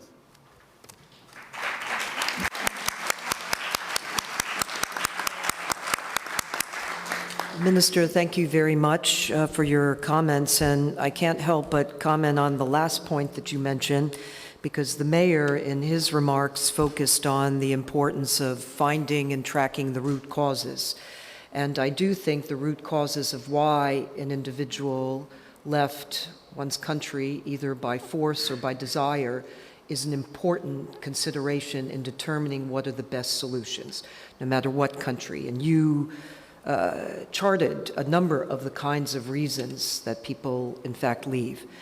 We now will hear from Philippe Leclerc, who is the representative of the United Nations High Commissioner for Refugees in Greece since December of 2015. And you also have represented UNHCR across the globe. And it's also an interesting time to look at the role of the United Nations, in particular, especially thinking about the new Secretary General. I think of him because in my time at the State Department, I had refugees in my line and worked very closely with now the Secretary General Guterres, who cares deeply about this issue. So we look very much forward to hearing your remarks, particularly about what is the most effective role for UNHCR? How can it play the role, effective role in fitting and helping countries, individual countries? Thank you, Ambassador. Indeed, when you go back to the mandate of UNHCR, one knows that the mandate of UNHCR is to protect refugees. The second mandate of UNHCR is to search for durable solutions. What are the traditional durable solutions that UNHCR is searching? It's voluntary repatriation, meaning that refugees can go back to their country safely and on a voluntary basis. It's local integration, meaning social inclusion in the society they are in asylum. It's resettlement, and resettlement is a solidarity act that countries can provide to first asylum countries like those neighboring Syria, where 1/3 of the population of Lebanon is today a refugee because they arrived from Syria. There is a crisis of numbers, of people, of integrating such a high number of people. When we look at the solutions, the 2 last years, UNHCR has not been able to support the voluntary return of more than 500,000 people.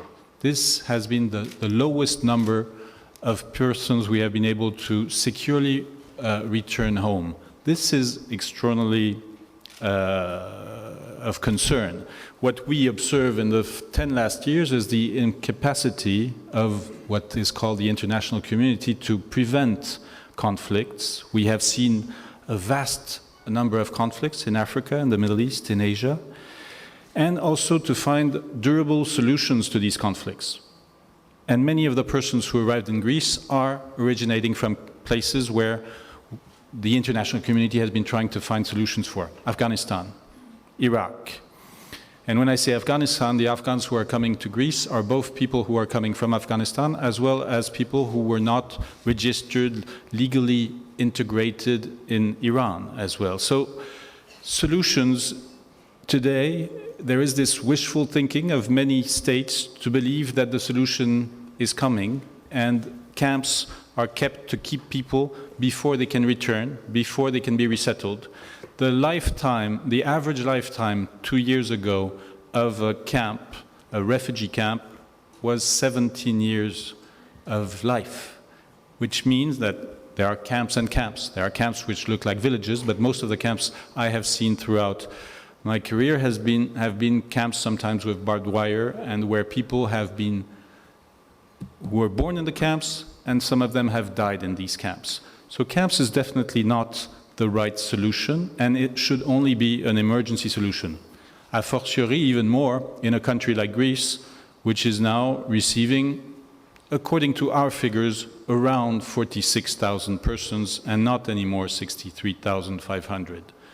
It is manageable. And we welcome very much the engagement, the commitment of the private sector, the ELPIDA project that we have seen, the Home Project for unaccompanied minors. This is addressing the needs of many minors, of many children.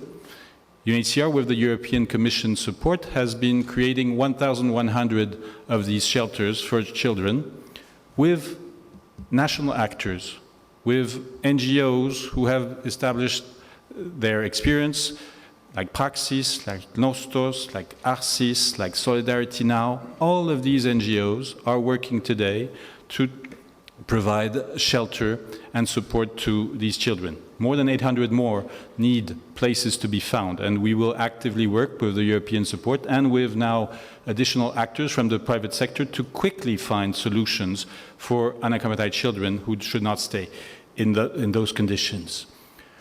I think the other issue that we have witnessed here in Greece is it is not any country in the European Union, Greece. It is a country which is facing and is still facing a very deep social, financial crisis.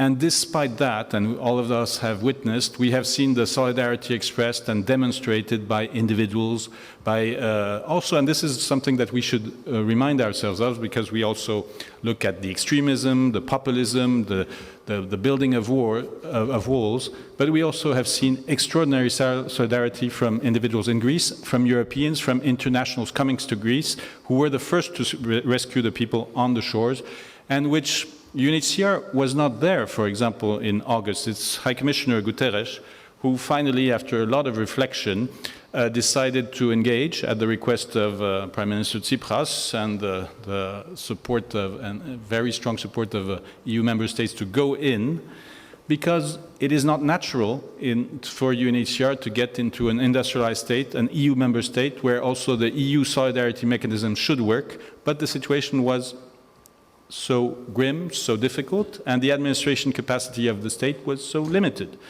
So what we are satisfied of seeing is that 17,000 people are now in apartments and are not in camps. And all our efforts will be, like we should do in all places where there is no more emergency is to close camps as soon as possible. And we welcome again the announcement made by Airbnb to support what is already the tremendous financial support of the European Commission to help Greece to create 30,000 places by the end of the year in 2017 so that camps are closed. Camps should be closed. We should not have camp by the end of 2017. The government is not present in our deliberations today.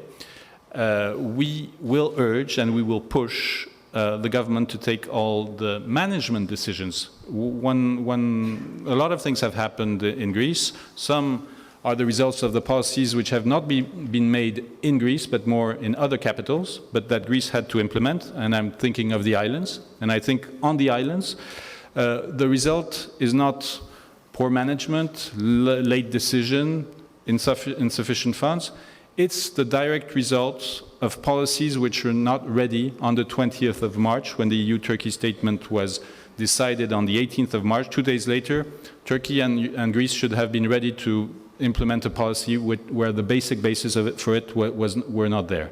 And the mayor of Chios, Mr. Vounous, the mayor of Lesbos, Mr. Galinos, and the 3 other islands have suffered because of the little implementation of this EU-Turkey statement, with making differences between Syrians, leaving aside the Afghans and the Iraqis for a very long time. And it's only now that all nationalities are treated in a more transparent way. But it has hurt the solidarity that we have seen on the islands. And now, as you were saying, the people are frightened. The local communities can be frightened because they are not sure, they are not trusting the policies which are made. The paradox is that they have received sometimes 3,500 persons a day, and this was, after some time, not a major problem, and there has been no doubt. But since the implementation of different policies throughout 2016 and 17, the trust of the local people of the islands is not there anymore, and that's why policy also matters. And we see the illustration of a policy which is not yet, definitely not fully satisfactory. Thank you. Right. Well, thank you for your comments. I think a number of your statements and your perspective will provoke, I think, some discussion here. I especially commend you for your directness, on this issue. And you've been here for almost, I guess it's almost, a year and a half, almost 2 years. So thank you for that. It was very important to get the perspective of UNHCR. We will hear from Niraj Singh, who will give a business perspective here. As the global head of the international public sector for Vodafone, a global enterprise, you're the executive vice president, and it will be very good to get your perspective, particularly because we've been discussing public-private partnerships. Give us the view. Where does, a company fit in? How can it play a role in this case? Mr. Singh, the floor is yours. Thank you, Ambassador Paul. So first of all, I'd like to acknowledge Concordia for the invite, and thank you very much. So most private sector, and especially the ones that have scale and are large and complex, they understand complexity, they understand scale. So if you bring a problem that has scale and complexity, they know how to address it. And I'll get into a few examples. So I was actually pleasantly surprised yesterday when Mukhtar, the chairman of Coca-Cola, talked about connectivity. So what I want to really make sure everybody gets it, the foremost thing that's going to happen in this world over the next 5-7 years is ubiquitous high-speed connectivity, even in the rural, semi-urban areas. So every human on this planet, no matter where you are, will get connected. And if you look at the project called OneWeb, or the other initiatives by Facebook or the operators, the focus is how do we get the last individual on this planet connected. Once the connectivity happens, then the new currency is mobile phones, the mobile device. It can come in whatever shape or form, but that's going to be the lifeline for every human being on this earth. Whether it's the Internet of Things, driverless cars, the way you do business, the way you communicate, it's all going to happen through a device. And I'm not trying to preach here, but that's the inevitable that's going to happen. So given you have connectivity, you have the device, and I'll give you some examples of Kakuma and Dadaab, which are some of the largest refugee camps in the world before the Syrian crisis happened. This is on the border of Kenya and Somalia. I mean, each one of them have an average about 350,000 people. And these camps have been around for 20 years. So going back to your point, they're almost permanent in nature. These people haven't gone back. They're kids who've been born in the camp. Now they're teenagers ready to go to college. And in a public-private partnership, we've actually provided education. So these kids haven't left the camp in the last 20 years. They've lived in that 2 square kilometers. But through technology, through communication, these kids are actually taught on tablets. And they have access to any education that any other kid in a private school has. To the effect that 4 CEOs, including Paul Polman of Unilever, actually did a masterclass with these kids, a mini MBA. And it was phenomenal to see how these kids have learned and the information they have, even though they haven't left that 4 square kilometers. And now the Kenyan government is supporting them to go to university in Nairobi and other places.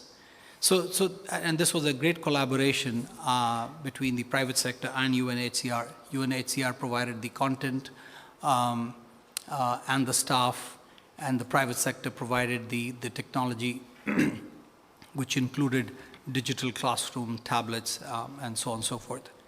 So what I'm trying to get at is when there is a problem that needs to be addressed by the government, whether it's local municipality, the state government, central government, rather than focusing on trying to do a pilot, and I got to warn you this. I mean, we have a habit of getting into this pilot after pilot and nothing happens after that, which I call pilotitis. Please avoid that. Because no matter what your problem is, there is always the solution already that exists that has been tested in some parts of the corner by some private sector. So all you need to do is look at the solution, and like I said, private sector knows how to scale it. So define the problem, hand it over, or talk to a few different private sector organizations, and believe me, they can find you a solution of scale. The other thing is when you get into this private-public partnership is creating a baseline. And once you have a baseline, then once you get into the partnership, sign off on the desired outcome and then proceed what needs to be done. But once you have a baseline and a desired outcome, this is how private sector works anyway, you will make things happen. And you will have the desired outcome. The other thing you need to capitalize with the private sector is innovation. I mean, if you look at, you've heard from Airbnb and other organizations that have, like Coca-Cola, of addressing water issues and stuff. So on a daily basis, every second, there's some innovation happening in the private sector, and there's no reason why we can't leverage it. Apart from a few patent issues that the private sector wants to keep to themselves. The majority of the innovations is available for every person on this planet to be used. So I would highly recommend, talk to the private sector of the innovations they are focused on and how do we leverage that. The last thing we'll talk about is security to address your issue. Because, as refugees or displaced people come in contact, the information that you have, the database that you create, needs to be secure, and it's very, very important that this information doesn't get out to the public, because you're going to further marginalize the people. And again, the private sector knows how to handle this data securely, whether it's through a cloud, on a private server. Again, so I'm again and again referring to technology, but you can't underestimate the power of technology that we have today and how we can use this. So give you some examples.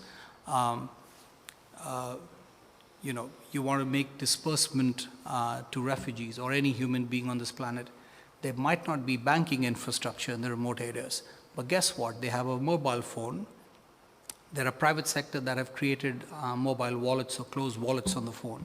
And you can actually disperse money to any human being on this planet, no matter where they are. And there are a lot of examples in refugee camps where World Food Program or other UN agencies or the NGOs said, okay, I want to give this money so that they can buy food. Guess what? You can do that, and you can restrict the money being spent just for food. So there are various examples of what can be done. And in conclusion, all I'm going to say is all the issues that you talked about, security, development aid and humanitarian aid, camps being permanent in nature, taking care of corruption, taking out middlemen, it can all be done because then, in the public-private partnership, you can address the beneficiary directly through the device, cutting out all the middlemen and hence the corruption in the chain. So I'll stop at this point in time. Thank you. Thank you very much, Mr. Singh. Let me pause for one moment and just point out that we've had the opportunity here with all of our panelists of hearing the voice of a young person whose own very life has been directly impacted and exemplifies what we are discussing. An NGO that's very hands-on in grappling with these issues, and then a governmental perspective, local, federal, also the regional European, no less the multilateral perspective, and then business, the corporate. I think it's very important to highlight that because if you step back and you've listened to everyone, it really underscores how all of these pieces really do come together in very important ways in providing for solutions. And I just wanted to point that out because I know Concordia really has emphasized the importance of public-private partnerships, and I think that just what you've heard really underscores that importance. We have a number of people around this table that I do want to just go to briefly, if they will also join in. Michael Ninehouse, President and CEO of AmeriCares. You just were involved in the roundtable focusing on refugees' mental health. Just, I believe, yesterday, or the day before yesterday, if I have the clock right, yesterday. We want to hear from you about that. Yeah, Please share that. Thank you, Ambassador. As a private, not-for-profit NGO involved in both humanitarian response and development work, AmeriCares is deeply interested in this issue and grateful to Concordia for including it on the summit agenda. We did hold a breakout session yesterday focused on mental health issues. We titled that session, Removing the Hidden Stumbling Block, Addressing Mental Health Needs of Refugees to Drive Economic and Social Development. And my comments this afternoon are really a summary of the inputs from those who attended that session. First, we agreed that the title of the session was accurate, that mental health needs are too often hidden, and when unaddressed, they pose a major stumbling block for refugees to make economic and social progress. We discussed the fact that the trauma refugees face creates real and often debilitating anxiety, depression, and loss of coping abilities. The refugees face multiple traumas from their own experience in conflict or disaster, from fleeing their homes and countries on often dangerous journeys, from ongoing fear over safety and security, from a risk of exploitation, sexual and other abuse, from a sense of feeling trapped and without a future, from integration into a new country and culture, and more. And all of this is made worse too often by the physical conditions that they're forced to live in as refugees. In fact, there's good data that exists that show rates of depression increase significantly while living as a refugee. We acknowledge there's a significant lack of mental health services for refugees. Such services have not been among the traditional offerings of most NGOs and others that provide care to refugees. Even basic sensitization training for government and aid workers who interact with refugees is often missing. All that said, there's a growing sense of the importance of these psychosocial support and mental health services. We heard from several NGOs, and we've heard here today as well, that have begun to prioritize psychosocial support and mental health services. In our own experience at AmeriCares, we've worked to address these issues with displaced people after natural disasters in Japan, the Philippines, and Nepal, and with conflict refugees in Jordan and Turkey. We concluded our conversation yesterday by developing recommendations for action. For governments, we believe it's imperative that they provide legal and safe routes for refugees to travel and ensure that they are welcomed with respect and dignity, including improving their physical conditions and ending detention of children especially. For NGOs and others providing direct service to refugees, we challenged ourselves and our colleagues to continue to prioritize and mainstream the inclusion of mental health services, and that we ensure frontline health workers and others are provided the training they need to be first responders for mental health issues. Additionally, we want to see improved monitoring, evaluation, and impact reporting that will give us the data to make a stronger case for the return on investment for these kinds of services, which are inherently more difficult to measure than traditional interventions. And also, we wish to explore and use technology to support and scale interventions. Finally, we strongly encourage the private sector to bring even more of their expertise, partnership, and funding to this problem. It is in their own business interest to see healthy and productive refugees become future residents, customers, and employees. And perhaps one last point, in the spirit of Concordia, we call on governments, the private sector, and civil society to form public-private partnerships to work together on this issue, perhaps by finding pilot projects already underway that can be further tested, verified, and scaled. Thank you. Okay, thank you very much. Thank you.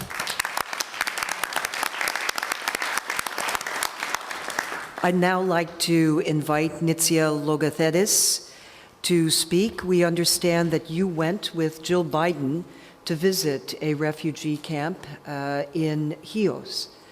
Yes, Please. That's correct. Thank you, Ambassador. Thank you, Matt and Nick. Good afternoon, everyone.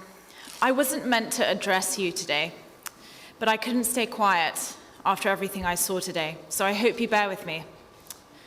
I had the honor of accompanying Jill Biden, the former Second Lady of the United States, Carolyn Miles, the President and CEO of Save the Children, and Sofia Kouvelaki, the Executive Director of the Home Project, on a visit to the Suda refugee camp and hotspot Vial in Chios. Just to give you a little context, there were over 100 unaccompanied minors on the island between the ages of 8 and 17, and there were over 1,300 refugees in total. The children are not entitled to go to school because these camps are considered transient, places where children should not be for more than a month before being returned to Turkey. Priority for reasylum in Athens is given to boys under the age of 12 and girls under the age of 18. However, we also heard that many shelters in Athens are closing due to a lack of funding, and that those that are open do not have room. Ladies and gentlemen, I saw parents, children, and people today who looked so hopeless. Some of the children are so stressed out that they have developed psychosis. They're psychotic. As a mental health professional, I can tell you that this is so rare and only occurs in 1/60% of the child population. I can also tell you that psychosis in these cases is often due to the extremely stressful conditions of having children living in such an unnatural environment. In other words, the children are toxically stressed. The longer they stay, the more severe their symptoms. Did you know that there's only one child psychiatrist in Chios today? And appointments are very hard to come by. One mother admitted to me today that the earliest appointment she could get was October for her child, who is psychotic and uncontrollable. She doesn't know if one day she'll wake up in the middle of the night and not find her, so she sleeps with one eye open. And for those of you who do not know what psychosis in a child of 4 looks like, let me paint a picture for you. Imagine a child rocking, arms flapping, seeing things and hearing things that are not real. How frightened would you be to see your child in that condition? And for those children who are not psychotic, a single mum told me that her daughter does not sleep. She cries all night long. She is so traumatized she cannot close her eyes. She's my daughter's age, 2.5 years old. Can you imagine? Can you imagine having to give your 2.5-year-old a sedative to go to sleep every night? And can you imagine having to face your angry tent mates who just want to sleep and forget their misery? Can you imagine how much stress you would feel knowing, with your child crying, that the borders are closed, that asylum in Athens might not happen, and that you might be returned to Turkey? But you don't know when. It could be in 1 month, it could be in 4 months, it could be in 9 months, it could be in 3 years, 4 years. Nobody can tell you. Welcome to hell on earth. Trust me, if you go there, you'll understand what I'm talking about. The bathrooms are filthy, the food is inedible. One of the children showed us slugs in their food. Anyhow, as a therapist, I can tell you there is nothing more destabilizing than uncertainty.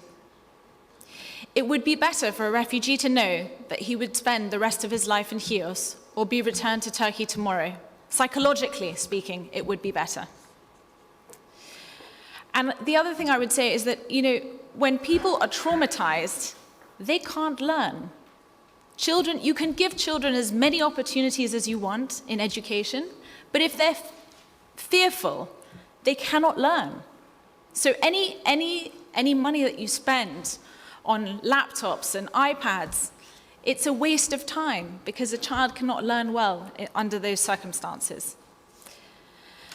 I know I've painted a very, very bleak picture, but I must tell you that every single volunteer, every single hotspot staffer and supporting NGO staff, as well as the police, were working tirelessly to help these people in any way they can, to keep the peace, to try to give them as good a life as they humanly can.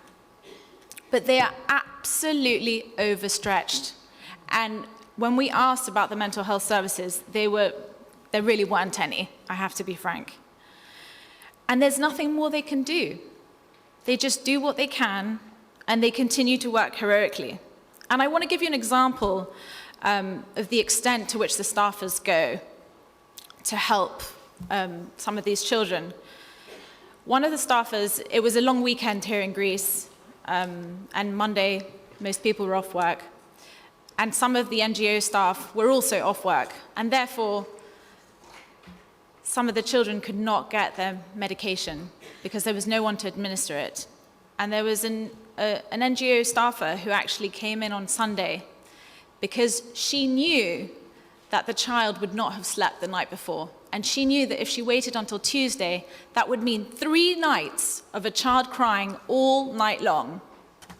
So she came on Sunday and she gave the child the sedative, and at least that child had 1 good night's sleep.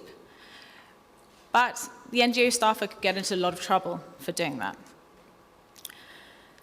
So I just wanted to share that with you because there are some really incredible people working there. And the saddest part of today is that many of the NGOs are only funded through the end of June, and they have no idea what's going to happen to them.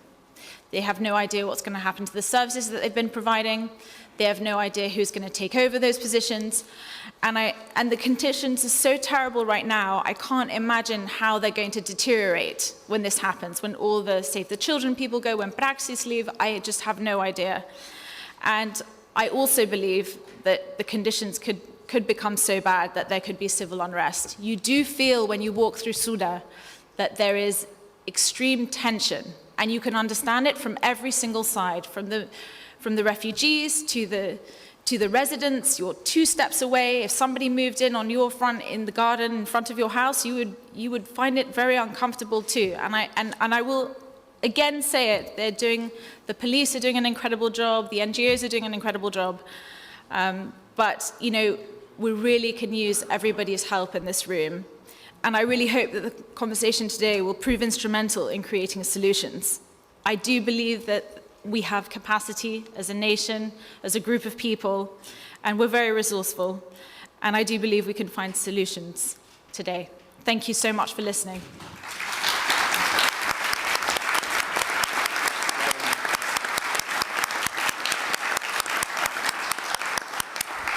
Nizia, thank you very, very much for sharing. It's really your gripping report.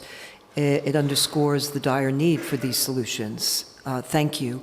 I do want to recognize the mayor of Chios, who's here. Would you like to say a word? Yes, thank you very much, and I would like to thank first of all Concordia for this summit and for the invitation. I think Ms. Logothetti right now described very, very clearly which is the situation in Suda, which is the situation in Vial, which is the situation around those areas, and imagine that this is happening for more than 1 year now. And imagine, as she was saying again and again, imagine that today on Chios there is not one single person who is responsible and has the authority to coordinate the more than 15 different stakeholders. Each one of those has a part of responsibility for all that.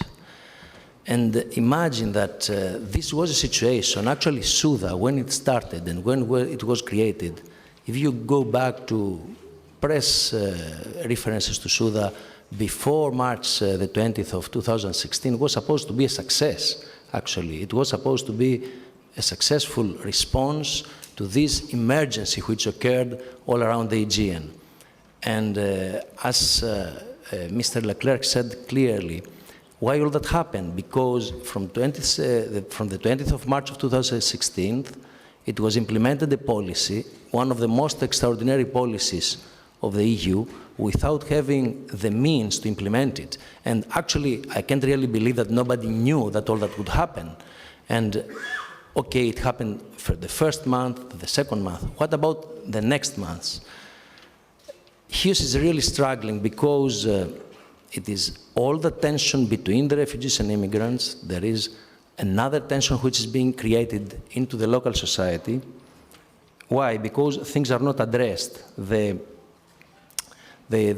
problems created are not really there to be addressed. While that is happening, as I mentioned earlier, there is a lack of infrastructure, in institutional infrastructure, human resources infrastructure, and material infrastructure as well. There are coordination meetings which are being held.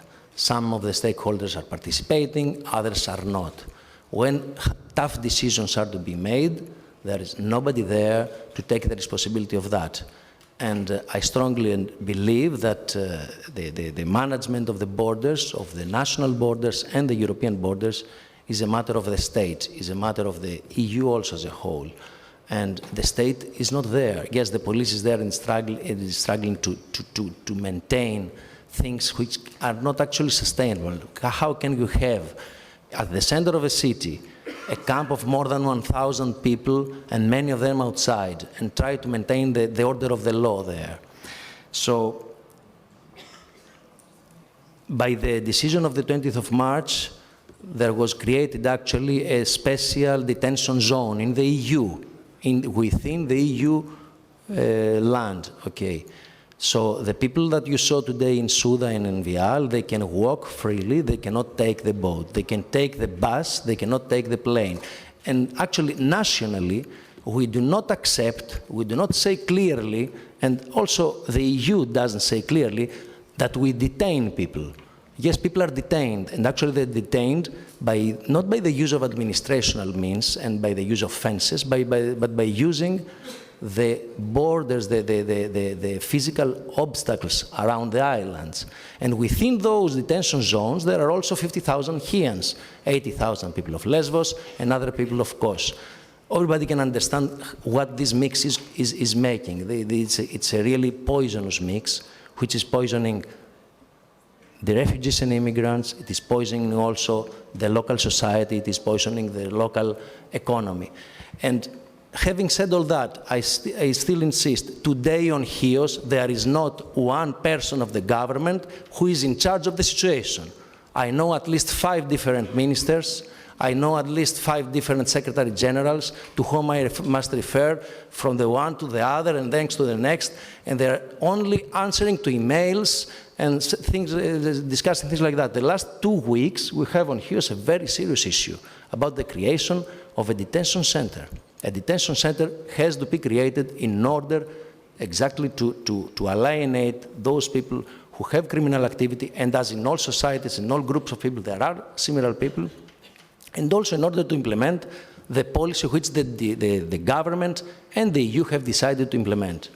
Well, all those 2 weeks, not a single person has come to Chios to discuss with the local society. The local society is extremely divided. There is a lot of tension. We had again and again many municipal councillors. Can you understand how municipal councillors can come in order to decide very difficult things, things which an uninformed society around them cannot really believe or understand, but when they come into discussion, everybody understands how important things are and how the responsibility needs to take measures of that. And not one single person of the government has come to Chios or has even addressed the things. The answer to this crisis is information and coordination. I strongly believe that if people have been informed, if refugees and immigrants have been informed, if the local society had been informed, if the international community have been informed of what exactly is happening, why, and how can it be tackled, things could be much more different, and things could be made different. Unfortunately, the most extraordinary EU policy has not any information campaign with it. Everybody could understand what would happen after the 20th of March on the islands, and maybe also in other countries. Not a single campaign has been launched, not a single information bureau has been created in order to address and say the truth, what is happening, why, when is this going to end. Why? Because this seeks responsibility. Somebody must take the responsibility. And I strongly believe that it is the government, the one which must take the responsibility actually to govern. Okay. Thank you. I'm not going political into that, but really, that's why governments are there, in order to address the policies, to create them, put them into practice, and finally also be accountable for the policies. So far, nobody is accountable, nobody is implementing the policies, and actually, even the policies are not clear to everybody. Which is the policy? Why is that? Why people should be returned? I wouldn't like to take more of your time, but I believe that in the future, not in the future, today, tomorrow, coordination is the crucial thing, information is the second thing, and then there must be a completely new relaunching of what is happening on the islands. You know, the situation on the societies on the islands, not only on Chios, on Lesbos, on Kos, on Samos, on Leros, is really crucial. There created a completely new order, a completely new understanding of what is Europe, of what is the society, of who is who. And I don't think that this should be left like that. So a strong support for the societies, a strong support for the refugees and immigrants. Thank you. Okay, thank you, Mayor.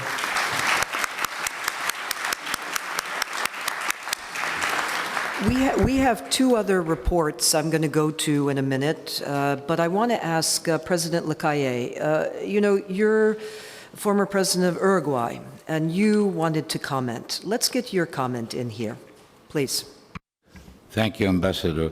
You may think, and you will be correct in doing so, that it's easy for me to give an opinion on this subject coming from a peaceful region, a peaceful country, even an underpopulated country, 10,000 miles away.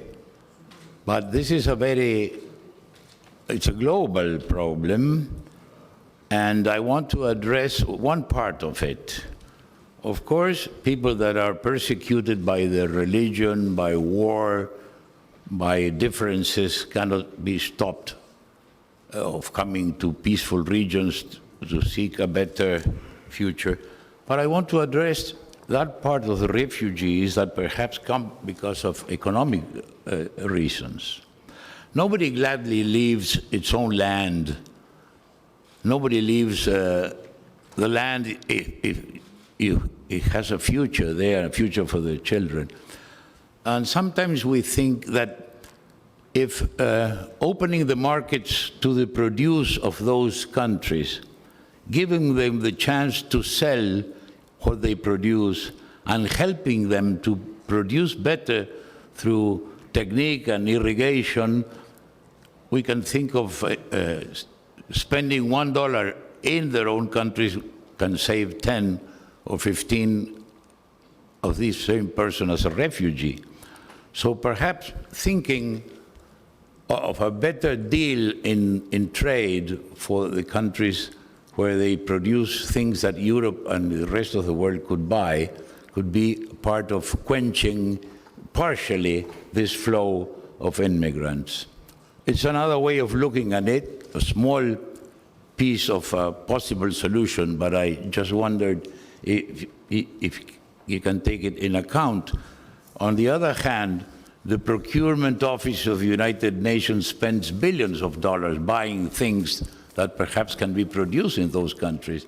So that could be an investment to stop the people that manufacture blankets and the United Nations buy them and produce food which the United Nations buy for their missions. So perhaps we can find a small part of the solution in this kind of facilitating trade and facilitating these people to stay where they were born if they have a future there. Thank you very much for that intervention and very creative suggestion. Jean-Louis de Brouwer, you've been very patient as Director of Europe, Eastern Neighborhood and Middle East at the European Commission. Earlier today, you were in the roundtable focused on employment opportunities for refugees. Could you give us a synopsis of the outcome of that roundtable? Thank you, Madam Chair. I will do my best. I was promoted rapporteur 2 hours ago, so but I will try to get my act together.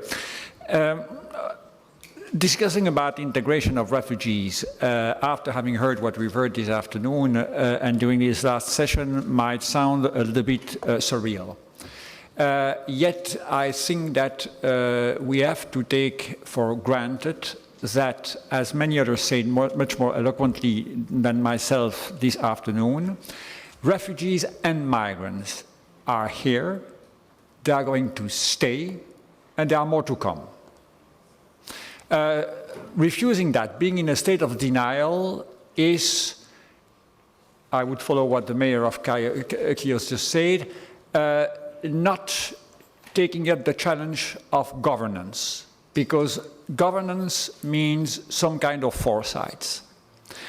It might sound peculiar to hear someone in charge of humanitarian aid, that to say someone who is normally seen as a kind of firefighter, first emergency, to tackle these issues. But I would follow something that Mr. Lambrinidis said when he was listing his challenges. In the world of today, we cannot approach a situation like the one we are approaching in Greece in silos. We have to develop new business model for humanitarian aid, and new business model to related policy, whether they are social or integration policy like in Greece, or development policies abroad. So we have to think out of the box. We have to calibrate humanitarian intervention in a way that it paves the way for the next steps. That is to say, we have to promote livelihood. We have to engage into education and emergencies, which is the first step towards fully integrating the displaced person into the national integration, the education system of the receiving countries. And then we have to get together and sit together with those in charge of the other policy instruments so that they take over at a certain point in time. One thing which came loud and clear for the discussion this afternoon is that, yes, indeed, access to employment and the labor market is key for the durable integration, but it's not only about that. And that the integration issue, and you can use different words than integration. I mean, I don't want to enter into a kind of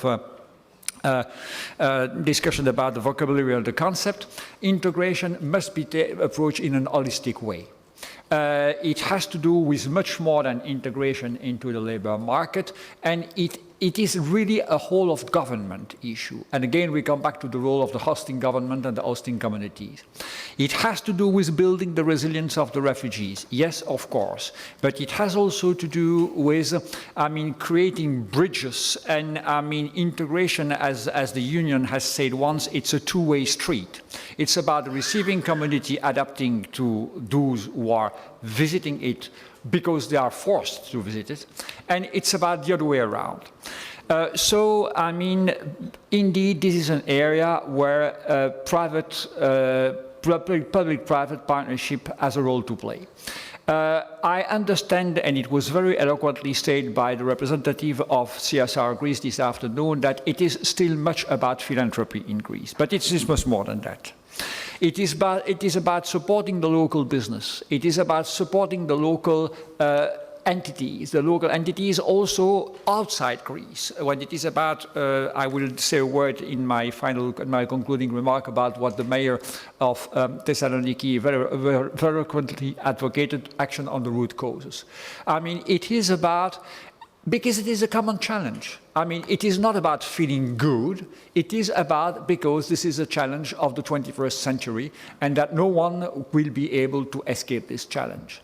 Now, I could not but refrain saying a word about the root causes. You are absolutely right. It's about the root causes. It's about good governance in the countries of origin. It's about the economic development, investment. It's about sharing our wealth and prosperity with the countries of origin. But that will take ages.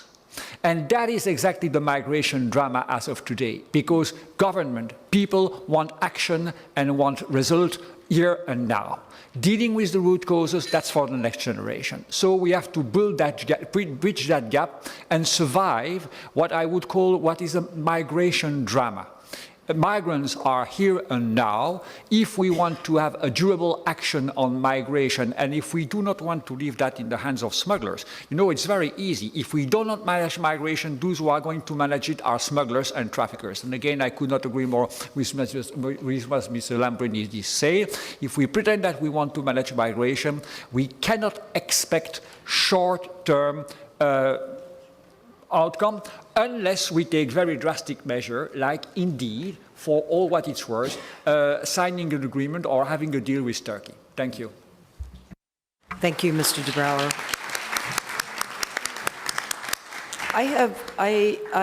Because I look at our time, and I want to just mention three people who we will hear from. We're going to go to Cameron Sinclair.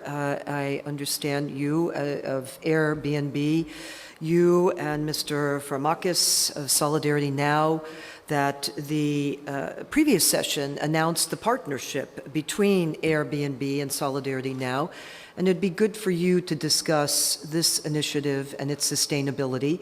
But before you do, I also want to give, after that, Asim Hasna, who is a Syrian refugee, a chance to speak. And I'll describe you in a minute when we come to you, and then Matthew Swift. Cameron. First of all, thank you so much for inviting us here. I just have to take a moment to say, if you haven't known about the Home Project or Sophia, I think every Greek should be incredibly proud of the work that she's done.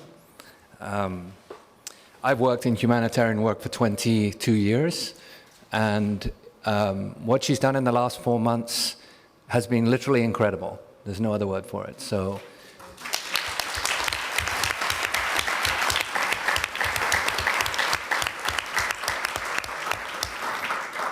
I was very unfortunate because I got to meet Sophia at the beginning of the year.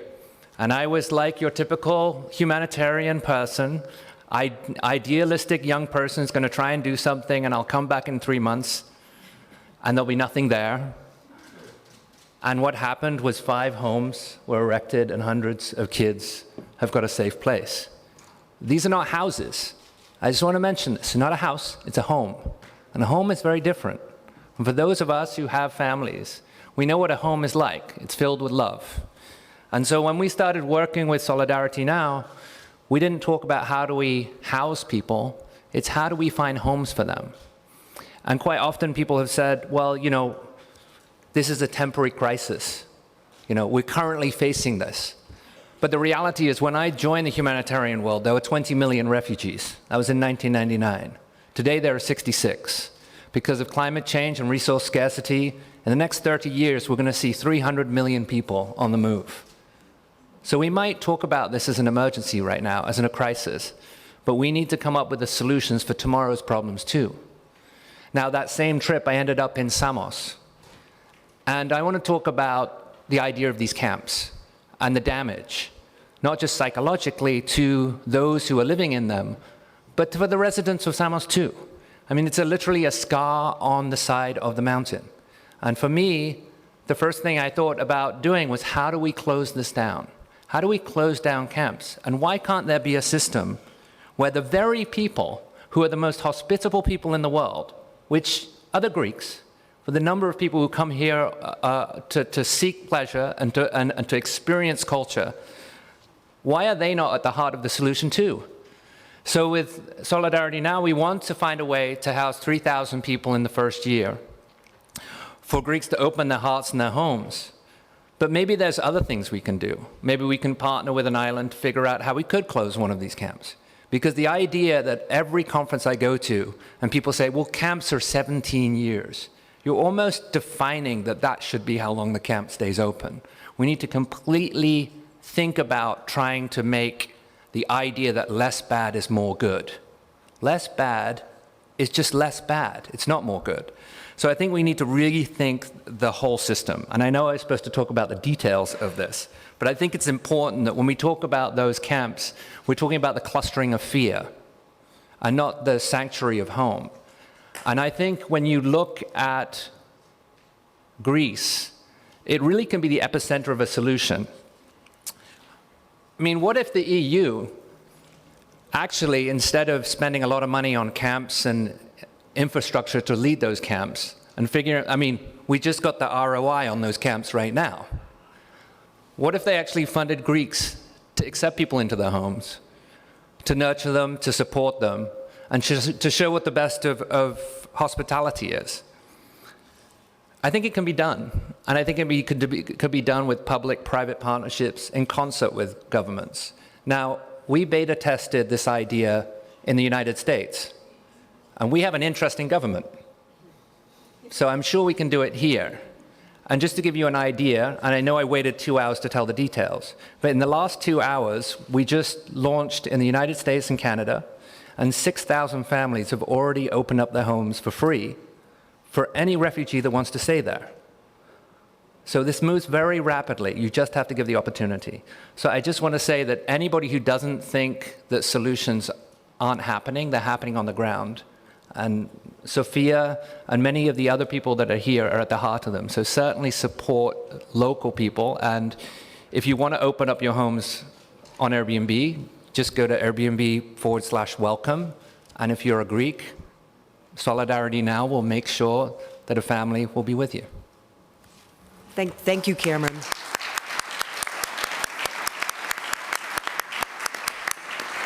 In fact, I'd say the real challenge we have here, each and every one, not only around this table, contributes and has been committed and passionate about this issue. And the challenge is the limited time we have today. I do want to give Asim Hasna, who you are a Syrian refugee. You were a paramedic in Syria, and I understand you're in Berlin, and with Refugee Open Where. Would you say a few words about your perspective, about what are the most concrete solutions? So first of all, thank you so much for giving me this opportunity.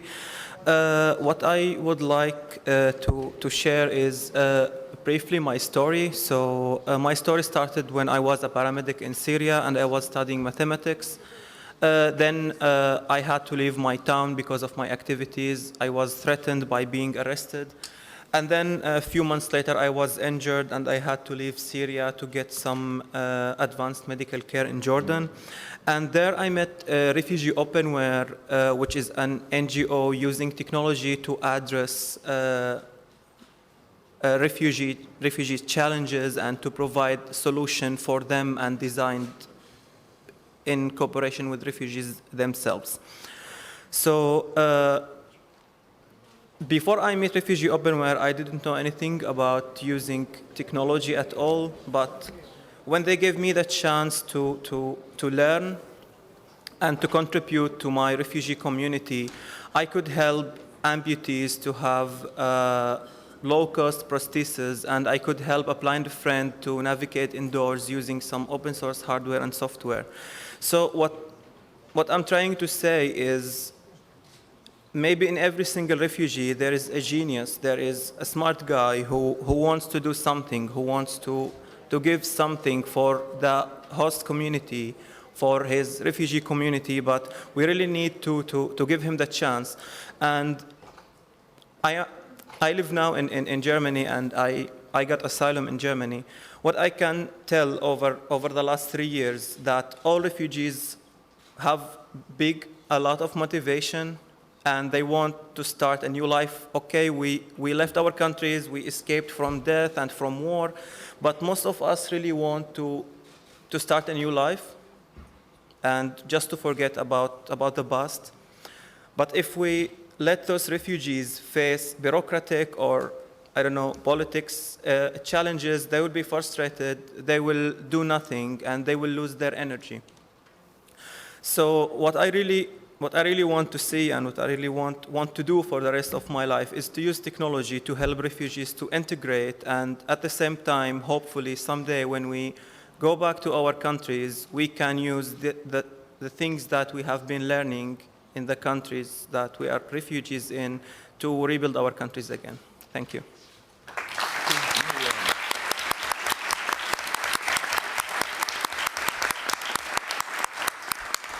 Thank you. And you know, although you're from different places and different generations, you've conveyed the very same message. Thank you for being here with us today. I want to go to President Quiroga, and then I'm going to give Matthew a chance to speak. President Quiroga, former president of Bolivia, please. Thank you, Paula. Just briefly, I'm moved to speak because of the dissonance between the economic session and this very heart-wrenching session.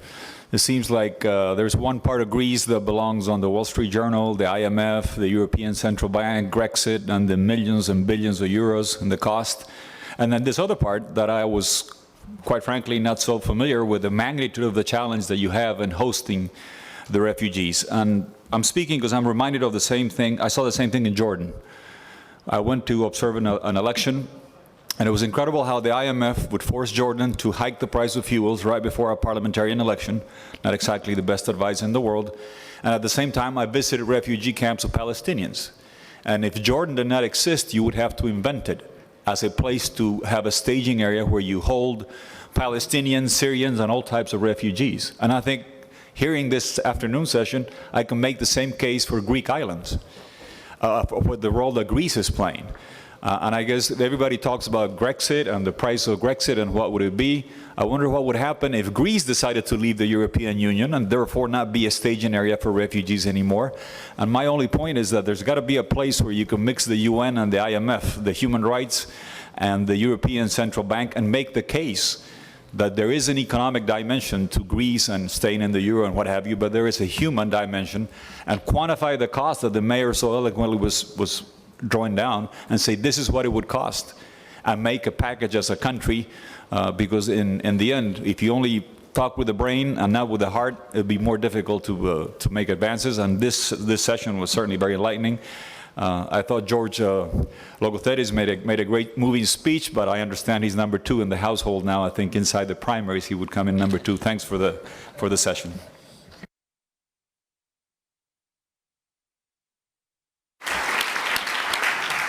I was going to say, Mr. President, you didn't see, but George Logothetis walked in and he heard you. And Wes, we are in agreement.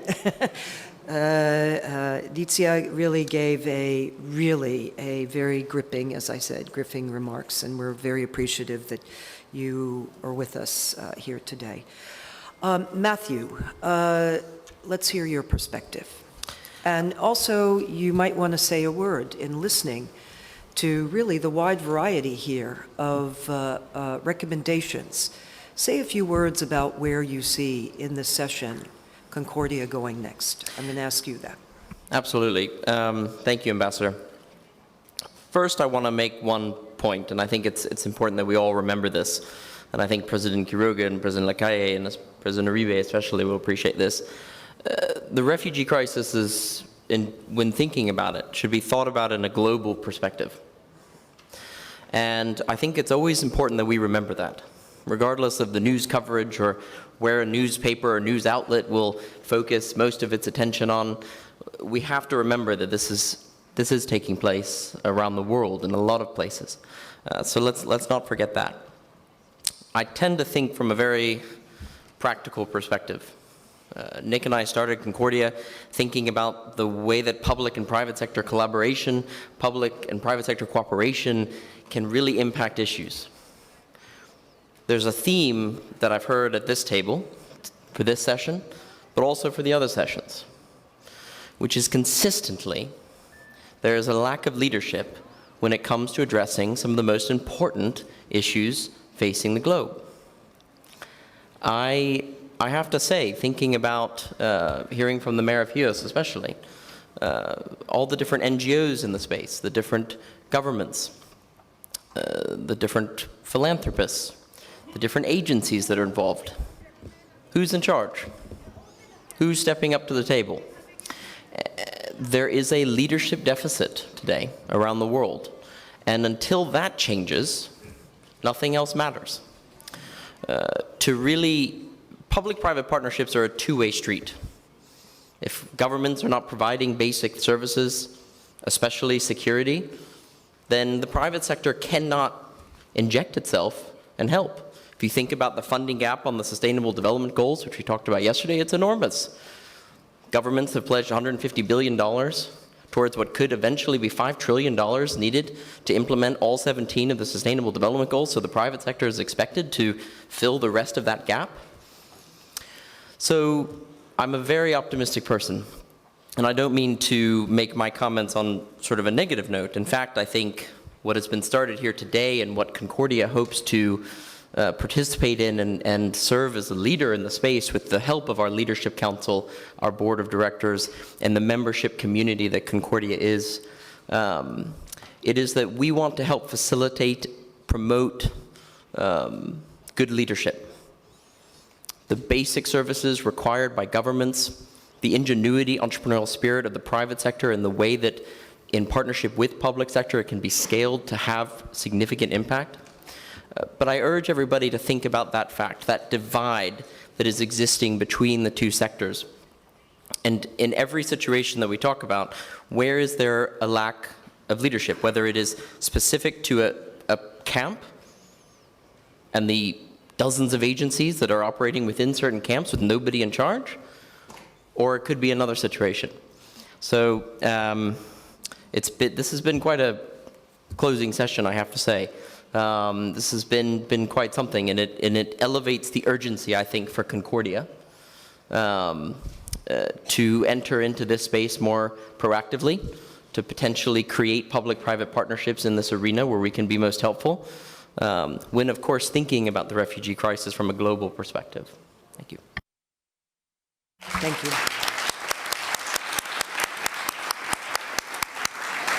I thank you, Matthew, very much. And I think in many ways it's, if I could say, maybe fitting that this topic was the topic at this concluding session of strategic dialogue, because as we began, I felt it was very important to recognize the role of Greece. We are here in Athens, and I know you, as also Monsieur Leclerc, in your comments, you also mentioned the midst of the economic crisis and social issues, the very challenges confronting Greece, but yet the humanitarian aspect, the open heart. Thank you for that. I'd like to close us the way we began, if I may say. I want to give the microphones back to Sophia and to Amadou. Amadou shared with all of us his dream for not only an advanced education, but also for going home and trying to help. Going home in the sense of trying to help those in your home country to advance themselves and to help others who are in similar situations such as you, and not only just your own home country. And Sophia, you as well, because of the work you've been doing. Let us turn the microphones back to both of you for some concluding remarks, if you will. Thank you, Ambassador. I would like to start by thanking Concordia, first of all. Home Project started from Concordia in last September, and our founding sponsor, the Libra Group, enabled us to move from inception to setup, and from setup to operations in just 5 months, and to be able to support more than 100 children, to create more than 60 jobs, and to support the local economy. Now, with the support of the private sector and the Ascend initiative, and thank you, Cameron, for your kind words, and thank you, Jay, for all your help. I would like to thank the Radcliffe Foundation, IKEA, and other private sector partners that have engaged into this very important cause and to supporting the most vulnerable of the refugees, but also the local population. This is very important to be done at the same time. Tell us what you think is the most important message for this audience. It's actually, leadership is very important, but the creation of this community of support, of all the different stakeholders, civil society, the private sector, the local authorities. If everyone comes together, then solutions do exist, and solutions are made possible. So I think this is the message that comes out of that, and I would like to thank you all for that, and to turn. Thank you. Thank you. And to turn the floor to Amadou. And Amadou, we would like to hear from you finally, please. Ok. Et d'abord, je vous remercie de m'avoir donné l'opportunité de m'exprimer encore une fois. First of all, I would like to thank you again for giving me the opportunity to express myself another time. C'est un plaisir pour moi ce soir de partager mon histoire et mes ambitions avec vous. It's a pleasure for me to share my story and my ambitions with you. Et j'espère qu'ils se réaliseront par la grâce de Dieu. And I hope that through you, we can manage to make them happen. Mais sachez une chose. And I just want you to know one thing. Il y a plein d'enfants There are many children qui vivent dans les rues et qui attendent votre aide. that are living in the streets and are waiting for your help. Je voudrais que vous passiez le message au plus haut degré. I would like you to pass this message to the highest level.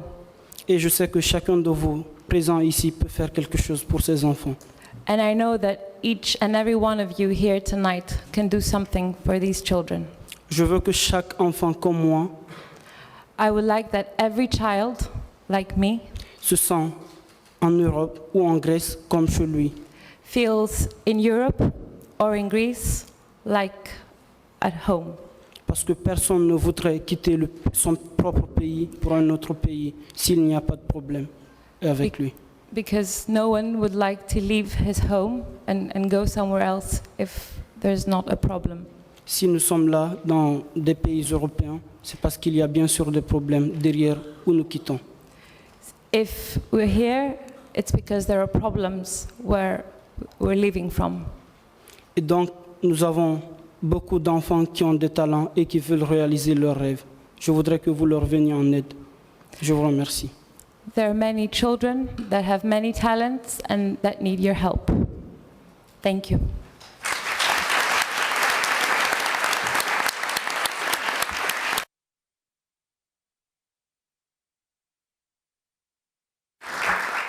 Amadou, if I may say, I understand why you are the youth representative. You are very eloquent and very thoughtful. And just thank you for those words.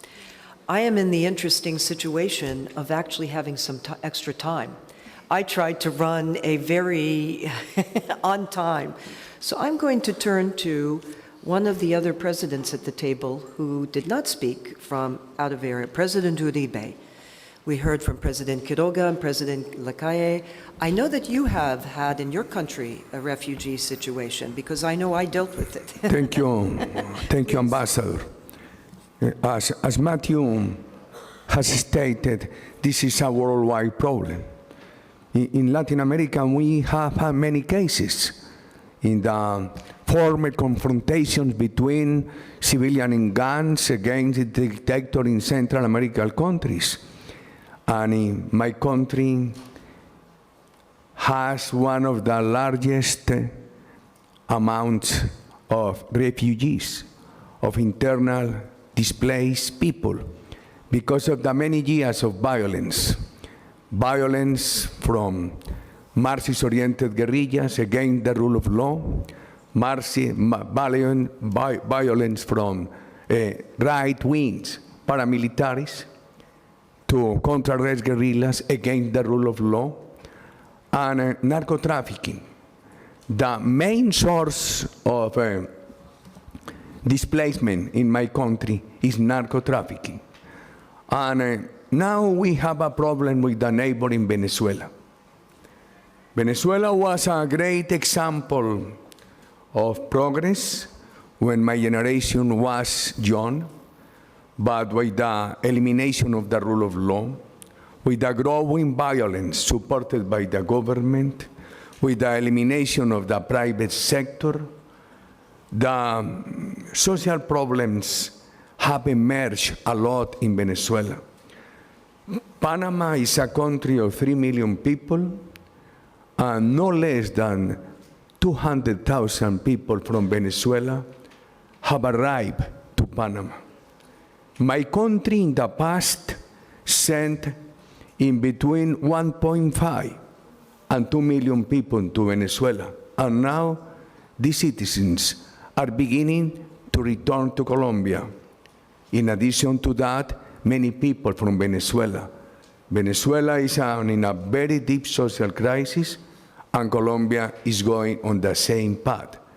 Therefore, they come to Colombia, and Colombia has not all the possibilities to host them. Therefore, we need to confront this problem in our countries, and you have to do here in your countries. My conclusion is this: the lack of rule of law, the presence of narco-trafficking are the main sources of this problem in countries such as my country, Colombia, and my neighbor, Venezuela.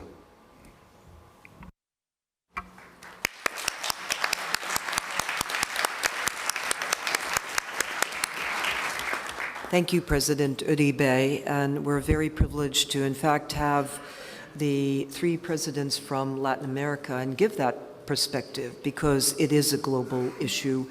And, you know, we find that no matter what continent, you look at what the circumstances are, that actually some of the solutions are very much the same.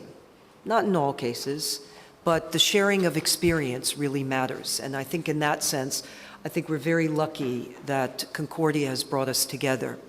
I just want to say finally, I'm going to cede my seat to Nick Logothetis here, but I'd just like to say, for me, it was a real privilege being able to moderate this session, and also very inspirational, because each and every one of you around the table have contributed in so many different ways.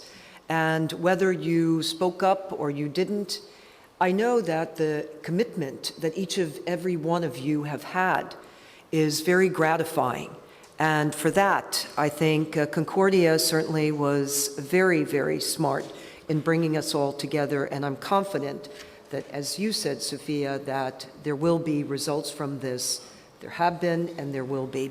So I'm going to invite Nick Logothetis to come forward and to give your perspective and to take over this final session.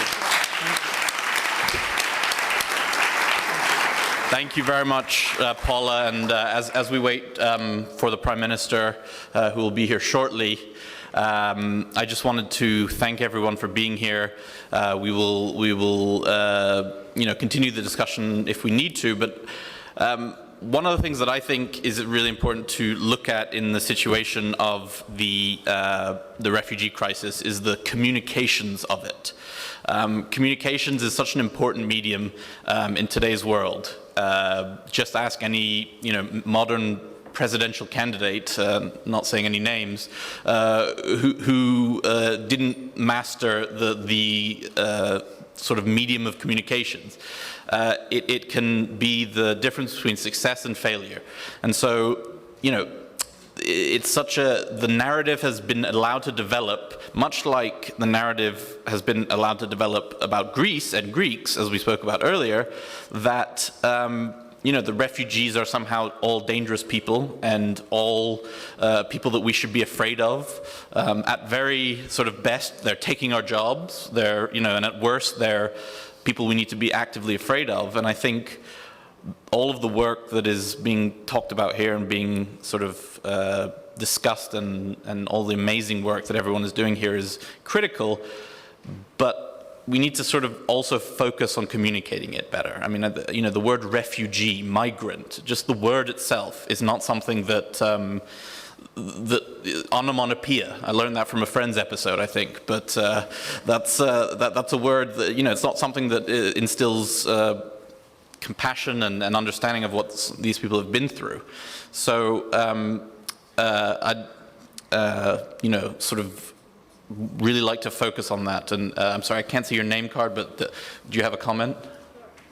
Afshan Khan from UNICEF. I just want to iterate that communication and public advocacy, how important it is. I think very much building on Amadou's point, we now have more than globally 300,000 children on the move alone. So one of the points UNICEF has been calling for is a 6-point agenda for action, which we've very much communicated as part of the G7 and now the G20 agenda. 6 key points: protecting child refugees and migrants, particularly unaccompanied children, from exploitation and violence, and that includes safe and legal pathways. Secondly, ending the detention of children seeking refugee status with some practical alternatives. I think we've heard of those: guardianship, foster care. We've seen those happening in Italy and elsewhere. Keeping families together is the best way to protect children and give legal status, and that family reunification, extremely important element. And again, having the European agenda and those quotas adhered to. Keeping all refugee and migrant children learning and giving them access to health and quality services. Many spoke today about the psychosocial support. Right now, we've supported more than 4,000 children and 750 caregivers, but much more is needed, as I think was very clearly articulated, particularly on the islands. And pressing for action on the underlying causes of scale of movements for refugees and migrants. And while that's a long-term agenda, I think the short term of ending some of the conflicts that have been the drivers is particularly important. And then lastly, the measures to combat xenophobia, discrimination, and marginalization in countries of transit. And there again, I would talk about the information, communication, and coordination, because clear messaging of what's going to happen, what is the potential, what are some of these measures that are being put in place, as was so eloquently provided by the mayor. I think it is the key to making sure that we end some of the practices of discrimination that we're seeing today. So thank you for these opportunities. I think the public-private partnership, both on communication, on investment, on the potential for transformation of some of the ways of working is incredibly important. And thanks for the opportunity to mention those. Thank you very much. Nicole, do you have a brief comment?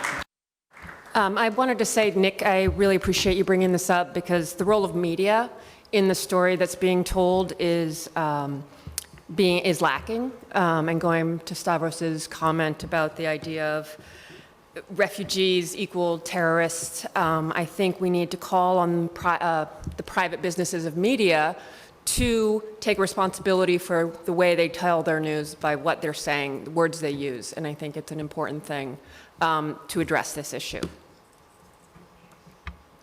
Definitely agreed. And, I think one of the things that struck me about, there's a lot of controversy in this discussion about the refugee crisis, but one thing, just listening backstage, that was very visible to me is people around this table and generally both talked of the heroism of the refugees, but also of the heroism of some of the Greek people. As we talked about earlier today, Greece has gone through a depression, the likes of which is unprecedented, and so it's all the more heroic to see Greek villagers and islanders on the beaches rescuing people who have come from walked in some cases from the Middle East and other places.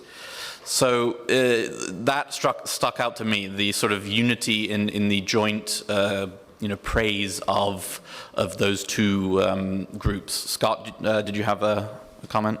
Yeah, thank you, Nick, and thank you to Concordia for the invitation. It's been a wonderful experience so far.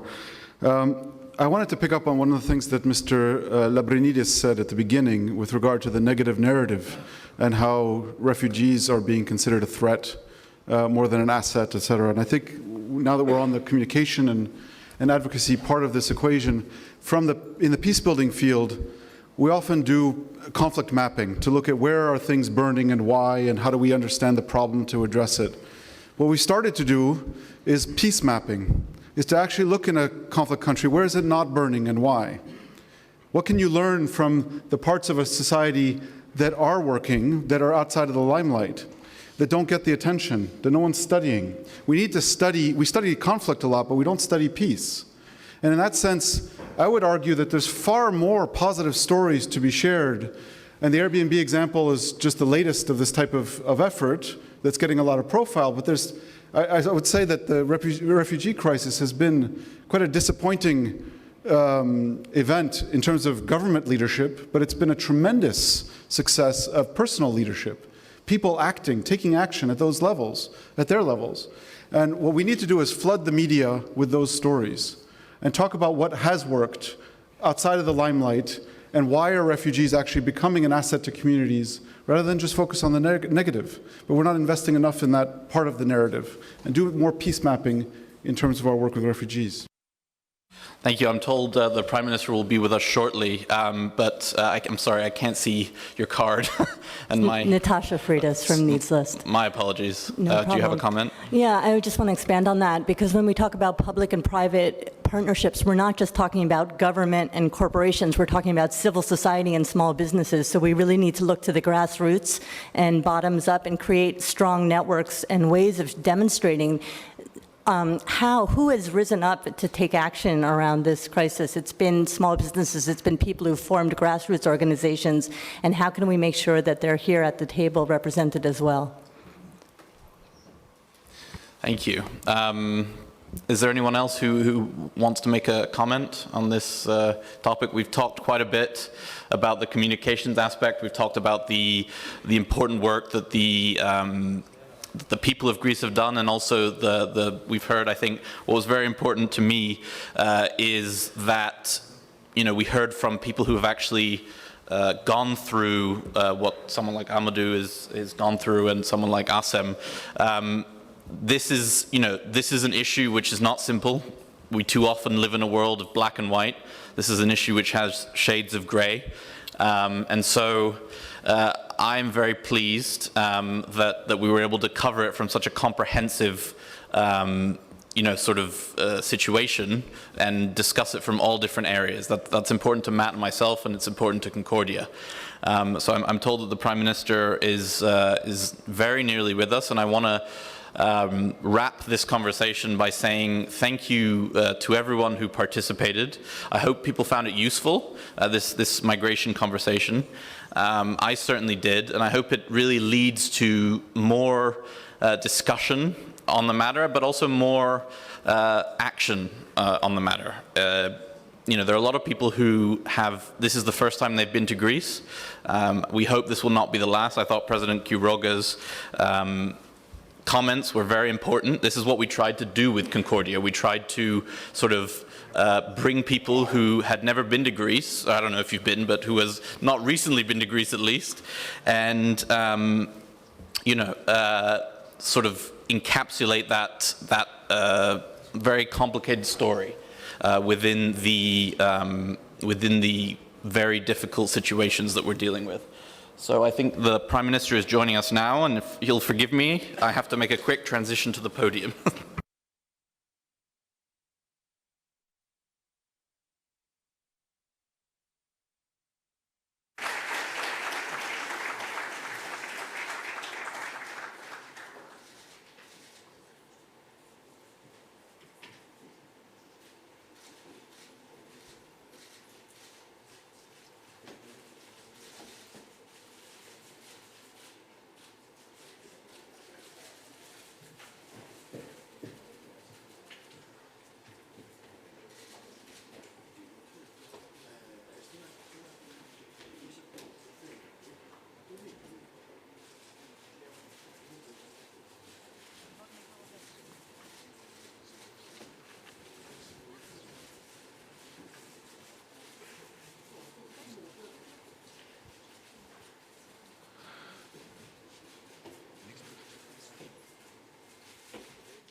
Ladies and gentlemen, please welcome back to the stage, Nicholas Logothetis.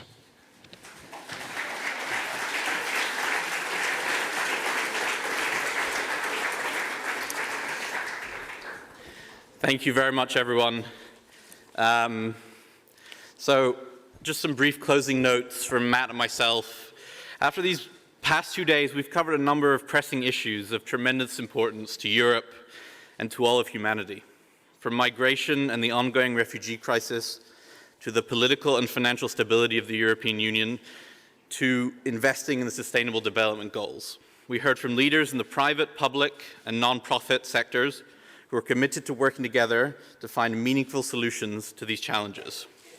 No matter our differences, no matter where we call home, we have a shared vision in front of us. But I encourage you to take a step further. There are some problems in this world that cannot be solved by one actor alone. And we've learned right here at the Concordia Summit that they must be solved in partnership. Become a part of our community, whether as a member, an advisor, a strategic partner, or a campaign partner. Do not let tonight be the end of the conversations you've started. These should simply be catalysts to building partnerships for social impact. Looking ahead, we look forward to seeing all of you at our annual summit in New York, September 18th and 19th, at which we will convene global leaders to address our programming pipelines representing pressing challenges. We hope it will be our most impactful summit to date. So as we conclude, we invite you to join us for a cocktail reception. Enjoy yourself, of course, but we also encourage you to seek out new partners. Open yourself up to new innovative ideas and make plans. Determine what comes next, when and where. We all know why we need to create an impact, but now we have to figure out how. And it's up to you to determine with whom tonight. I thought I'd mention that in line with Concordia's campaign for a sustainable global food supply, I would like to thank the Hilton Athens and local nonprofit Borume for helping us donate all unserved, non-perishable, and unopened food and beverage products from the summit to those who need it the most around Athens.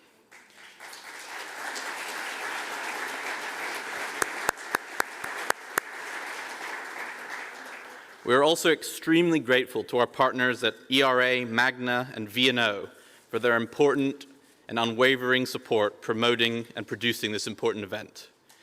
And finally, I would like to extend a special thank you to the Greek people for welcoming us to hold this important convening here in Athens.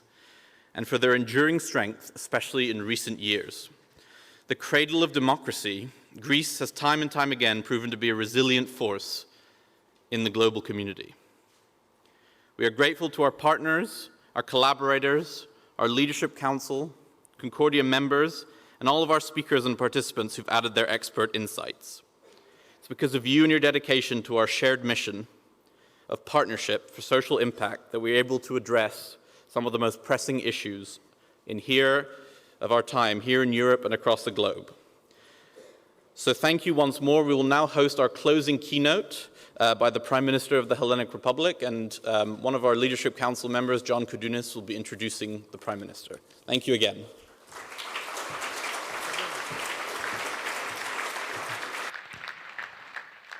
Ladies and gentlemen, please welcome to the stage CEO of Calamos Investments and member of the Concordia Leadership Council member, John Koudounis.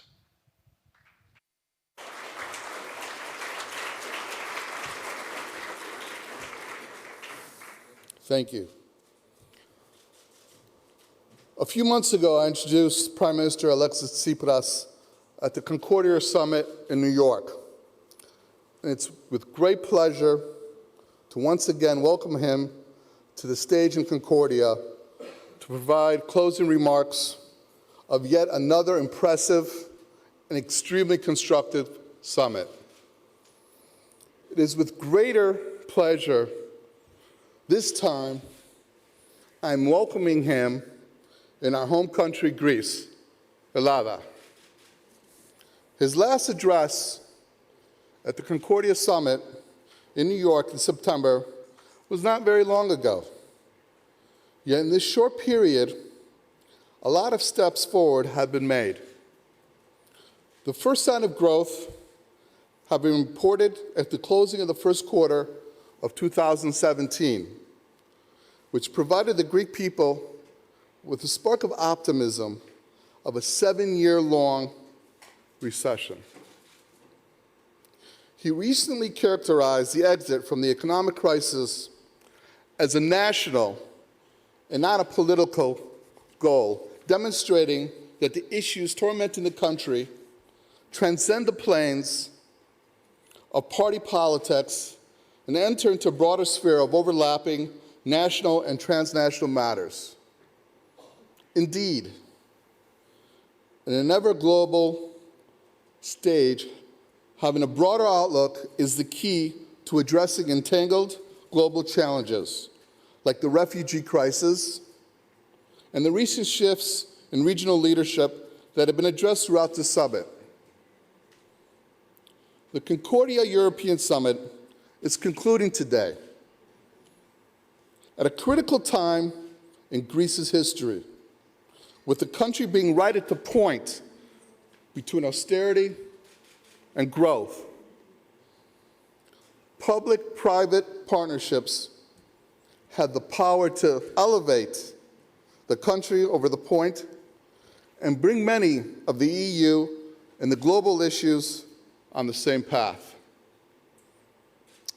Prime Minister Tsipras' administration recently stated that they are determined to offer solutions to the Greek people, and through his presence here today, he is boosting even further the recently gained momentum of this Greek economy. As a member of the EU and a player in the global stage, Greece and Prime Minister are faced with a greater challenge: the preservation of the momentum, which at the same time is aligned with a path to achieving the UN Sustainable Development Goals by 2030. Prime Minister Tsipras' continuous and devoted engagement with Concordia Summit indicate his long-standing commitment to all political and social issues surrounding Greece, the EU, and the globe. His determination proved that Greece will always be defying the odds and pushing ahead. Zito Elas. Please join me in welcoming on stage Prime Minister Tsipras.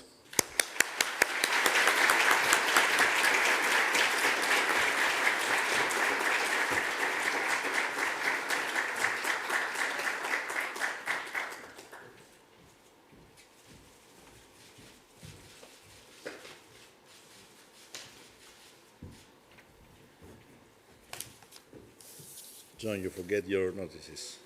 John, this is yours.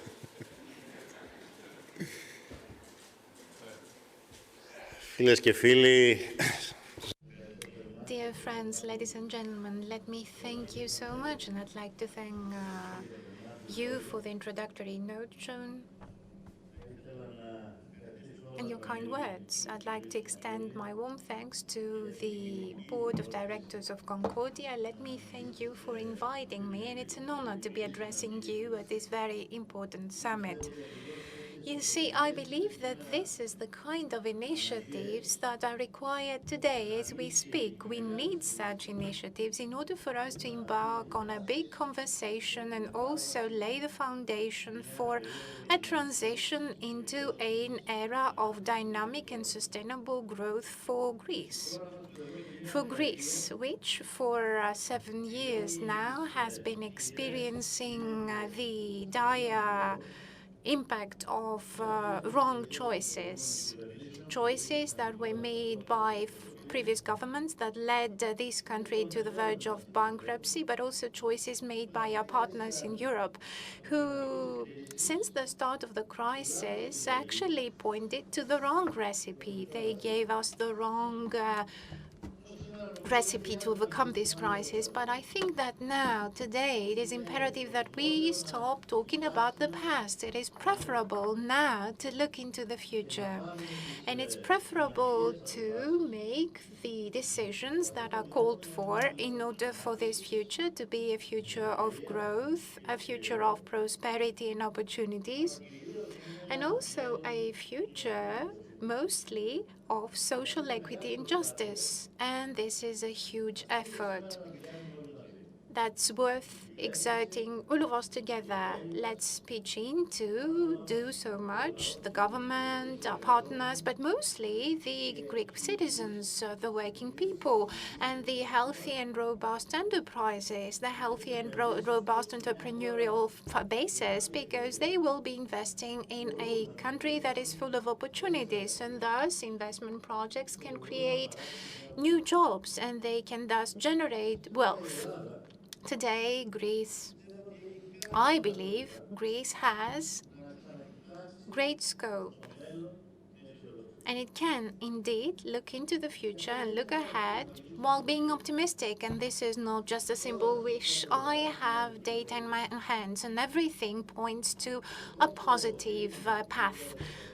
During the first quarter of 2017, we had growth. After many years in a row, we had growth for the first time, despite this sense of uncertainty that was created by a prolonged negotiation with institutions in view of the conclusion to the second review. Most of the indicators and indexes, such as private consumption, for instance, the trade indicators, exports, investments, but mostly employment, the employment rate, which is of great interest to us because we are faced with huge unemployment and have been faced with huge unemployment rates since 2010. So most those indicators, and especially the employment rate, have recovered or are recovering as we speak. Today, we had the official announcement made of the official statistics of Ergani, an institution under the auspices of the Ministry of Labour. According to these recent statistics, during May 2017, we broke a record. In the past 6 years, we had unprecedented figures now. You see, in May 2017, we had 89,500 new jobs created in Greece, and these will be added to approximately 92,000 new jobs that were created in the month of April, that is, prior to May. And this still was record-breaking if we compare statistics between now and the distant 2001, for that matter, long before we were faced with this huge adventure and the dire circumstances of this crisis, which goes to show that there is huge scope ahead of us. And these figures go to show, indeed indicate that Greece can make it. All of the aforementioned indeed provides us with able proof of the fact that there is momentum for recovery as we speak, and this is sustainable just as long as we capitalize on this huge opportunity that we have in our hands. Let's make sure we do not let it go to waste. Greece is ready. The investors are ready as well. The markets are also ready. And so the only thing that all of us, all of you are waiting for is just one single signal, a signal from the political leadership of Europe and the institutions as well. A signal that will indicate that indeed it's high time that investors trust in Greece again. Let's have one such signal and have white smoke go up in order for everyone to see that indeed our partners will do their part and do everything that is necessary in order for growth to be on top of the agenda of priorities we should have and implement in view of the next programming periods. And I believe that in the next days to come, we will have the opportunity to make the right decisions. You are very well aware of the fact that as we speak, this critical debate is in progress in Europe. This is a critical discussion that can shape the future of this country. And this is not about the short term, but this is a debate that will define our future for decades to come. And then there is a decision that can be made on the 15th of June, a decision that will settle forever, once and forever, the Greek issue. And such a decision today is needed more than ever before, and we have to make sure it's there. It's needed because we shouldn't lose and waste any more political time, because we're at an exceptional point in terms of recovery, and we should take advantage of that. And it's feasible to have such a decision made in the midst of June, because Greece has done everything that it ought to do. It kept its end of the deal. It actually made good on all of its commitments. In reality, I would say that Greece has done more than it ought to in order to make sure that the program will be brought to a smooth conclusion. But above and beyond anything, the Greek people has done more than it ought to have or should have done. The Greek people has made great sacrifices to make sure that Greece will stick on its European path and make sure that there is unity in Europe. So now it's up to, and it's the turn of our creditors and our partners to do what they ought to do and what we have a right to on the basis of what we have agreed on. For you see, nobody in Greece can refute or say no to the fact that we here in Greece have a right to sustainable growth. And we shouldn't allow for anything to jeopardize our path towards achieving growth, which after all will not just be to the interests of Greece alone, but it will also be beneficial for our creditors in Europe. This is to the interest of our creditors in Europe. Europe is a political and economic, but also social edifice, a social venture. After all the sacrifices that the Greek people had to go through in the name of Europe, I believe that what we are claiming is actually what's self-evident and nothing more than that. We are working towards a deal that will solve once and for all the issue of the Greek debt. We are looking forward to having such a deal that will be succinct and specific as concerns the measures that will be implemented after the end of this program in the summer of 2018. And we're working towards striking a deal that will allow all the institutions, including the ECB, to proceed with positive surveys and studies with regard to the sustainability of the Greek debt. And then a question begs itself. What is the key to achieving this much coveted convergence and bridging the differences and divergences? You know very well that in the previous Eurogroup, several proposals were made. They were not sufficient, nor were they enough. And the main issue that actually stood in the way of bridging those differences or discrepancies lied in the fact that there were different estimates made by the IMF and Europe as concerns the growth rate of the Greek economy in the midterm and the long run. And thus, it turns out that it's possible to bridge these gaps and have some sort of convergence between the two diverging estimates, just as long as there's a will. And I'm not suggesting that we make those two estimates converge by asking someone to give way or maybe turn a blind eye to their own estimates or the reality, but we have to make sure that we bridge those differences, essentially do, just as long as Europe agrees to undertaking specific commitments and initiatives that are needed next to the necessary prolongation of or extension of the maturity of our repayments. So we would expect Europe to also commit itself to investment projects that will come, profit-making programs and projects that will invigorate growth, that will create new jobs, and that will eventually bridge those two different estimates and make them come closer together in reality. And I'm referring to the divergent estimates of the European institutions on the one hand and the IMF on the other. So this is actually at the very heart of the conversation, the whole debate which is in progress, which is underway. And this is the main issue that we have not agreed on as far as we're concerned when it comes to the negotiation table, because we are not coming to the negotiation as beggars, and we are not grudging, nor are we complaining. We are coming to the negotiation table suggesting specific things, tangible things that can help us bring or rather achieve convergence between the ideas and the estimates of our partners. And we're offering a way out because we believe we can find a way out of the situation, just as long as everyone wishes for a way out to be found, just as long as we don't allow the political expediencies to stand in our way.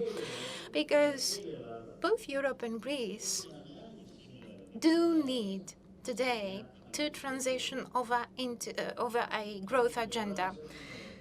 We, for our part, have set forth the criteria on the basis of which we can find a sustainable and just solution. And let me also, at this point, make reference to the fact that both the German Chancellor and the new French President that I'm conversing with are well aware of the fact, and I'm well aware of the fact, that they are in favor of and defending a Europe of growth. They are defending a Europe that will not just insist single-handedly on fiscal discipline and monetary policies alone. It's high time we prove that such declarations can be put in practice. It's high time we do that now that there is the political and economic momentum there. This is the time for big political decisions to be made in order for Greece to be back in the path of European normalcy and for Europe to, at long last, write a story of successes after so many crises and so many problems that has been faced with over the past few years. And of course, this will be sealed and branded, or rather, this will seal and brand success. For you see, success will become apparent just as long as we are given scope to again go to the money markets. That would be important for Greece, just as long as this is made possible through viable terms, and as long as there is a sense of trust restored as concerns investors, and just as long as those aforementioned criteria materialize, then believe you me, then Greece will be able to transform itself very fast, and it can thus promptly and fastly put the 7 years of this crisis and this whole nightmare behind it, and it can thus take advantage of its huge scope and its competitive advantages, which are huge as well. First of all, there is a high-quality human resources here, and there's also a geographical location that can be taken advantage of. It's a great edge. We can be a pole or a hub of stability and growth. This is exactly what's at stake today, and we shouldn't let this opportunity go to waste. We are preparing for the Greek economy in order for it to eventually be able to cope with the challenges of an ever-changing economic environment that is really and highly competitive. And it is to that end that we have been working very hard over the past 2 years. We have introduced up-to-date financial and monetary tools. We have adopted a flexible and resilient growth law. We have proceeded with relevant reforms that are entrepreneurship friendly, and we adjusted to the extent that we could the public investment program of ours. The current accounts balance shows that we are gradually transitioning over from an old model that heavily counted on consumption and loans. Now we are moving towards a more extroverted and more dynamic model that heavily counts on the edges that this country has, the competitive advantages, especially the human resources, the exceptional human resources that I mentioned before as well. Our direct priority, our immediate priority, is to make sure that we bring unemployment down as fast as possible, and we want to make sure that we put an end to the brain drain. So we have to have viable growth in order for these people to stay here instead of having the internal devaluation of pensions and wages happen. We want to have an equitable growth that will be just and viable. As far as we're concerned, important steps were made. After all, this is made apparent through the various estimates that have been made by internationally acclaimed organizations and institutions with regard to the future of the Greek economy. There's also proof of this matter in the fact that there is interest on the part of the global investment community. Rest assured, ladies and gentlemen, Greece has a lot to offer, huge scope, just as long as you trust in it. We have an advantageous geographical location. This is where 3 continents meet. There's also stability and security in Greece. It's unique in the wide region of the Eastern Mediterranean that has been through trials and tribulations. This all makes Greece a unique point of reference, and this makes us ideal in terms of, in particular, investment projects in the field of energy, for instance. We are champions in terms of the tourist industry and shipping. We expect this year to have more than 30 million tourists visit Greece. We have exceptional agro-food quality. Food is sought after the world over. We have exceptionally great research centers. We have highly skilled and specialized human resources. Our human capital can be instrumental in growth. It can help primary research as well as new innovative ideas, products and services. Allow me, dear friends, ladies and gentlemen, at this point to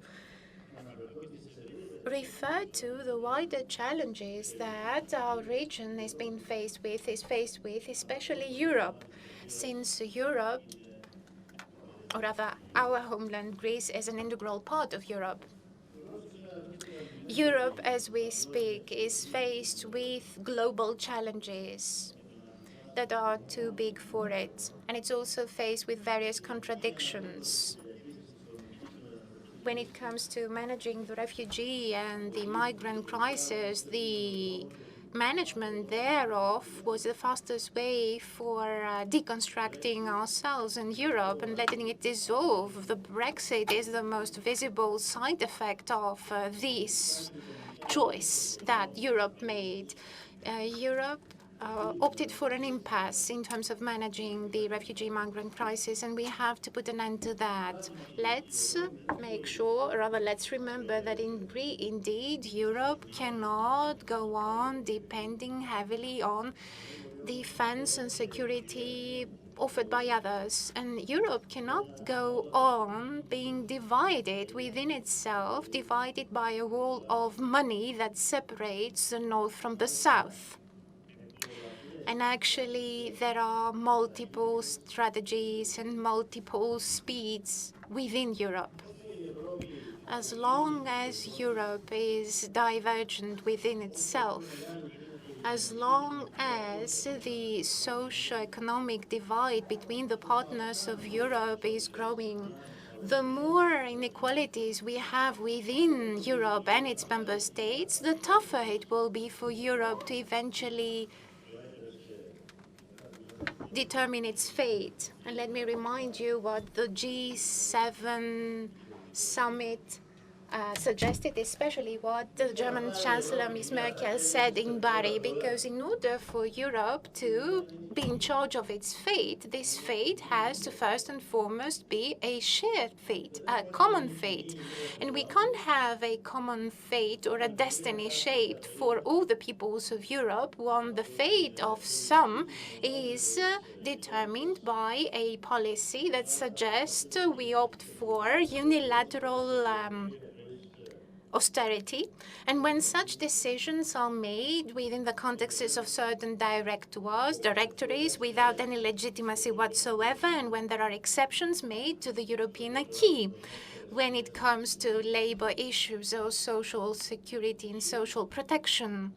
And there's also the geographical parameter when it comes to managing the migratory crisis. You see, Europe will be in charge of its destiny when the peoples of Europe, all of us together, are in charge, and in order for us to make sure that we restore those founding principles and values that, after all, inspired the founding fathers of Europe with a view to having this single cause. So we have to make Europe a cause for not just a handful of technocrats, but all of its citizens. Europe must be a cause for democracy for its people. And in order for this to happen, we have to make sure that we exclude and do away with the very scenario that have nothing to do with the treaties of Europe, when there is mention of multiple speeds or the so-called hardcore of Europe, because you see a small Europe will be a weak Europe, an irrelevant Europe for global development and evolution. So on the basis of equity, all the member states of the EU must pick up speed in order for socio-economic deepening to materialize. The democratization process of Europe must materialize fast, thanks to the people of Europe, because as far as this is concerned, Europe retrograded, especially when the famous, infamous Eurogroup happened.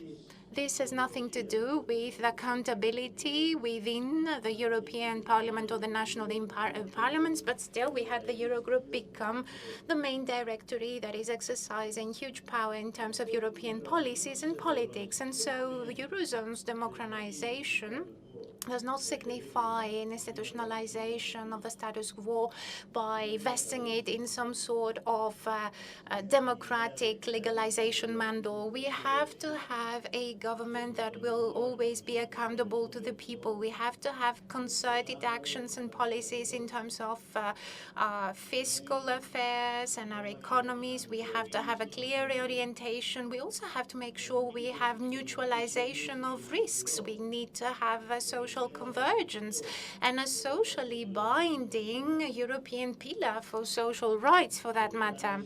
In the final analysis, the democratization of the Eurozone would signify a new organic chapter for a new organic unity, if you will, a new start for Europe, a new start that we all need, a new beginning. Dear friends, Greece has proven, I think, today, after 7 years in a crisis, and following the fact that it showed time and again that it's able to overcome the crisis, especially after the refugee crisis that it managed to tackle in a successful manner. Now Greece has proven that it's not part of the problem, but it's rather part of the solution as far as European and global challenges in our days are concerned. So in the field of the economy, in the field of managing flows, refugee and migrant flows, and also regional security, it has proven it can cope. And allow me, in the last part of my speech today, to make reference to our strategic vision as well. Our new strategic vision with regards to the international, the European, and the regional position of Greece in the 21st century. Just like I said before, as far as the economy is concerned, our new vision has everything to do with growth.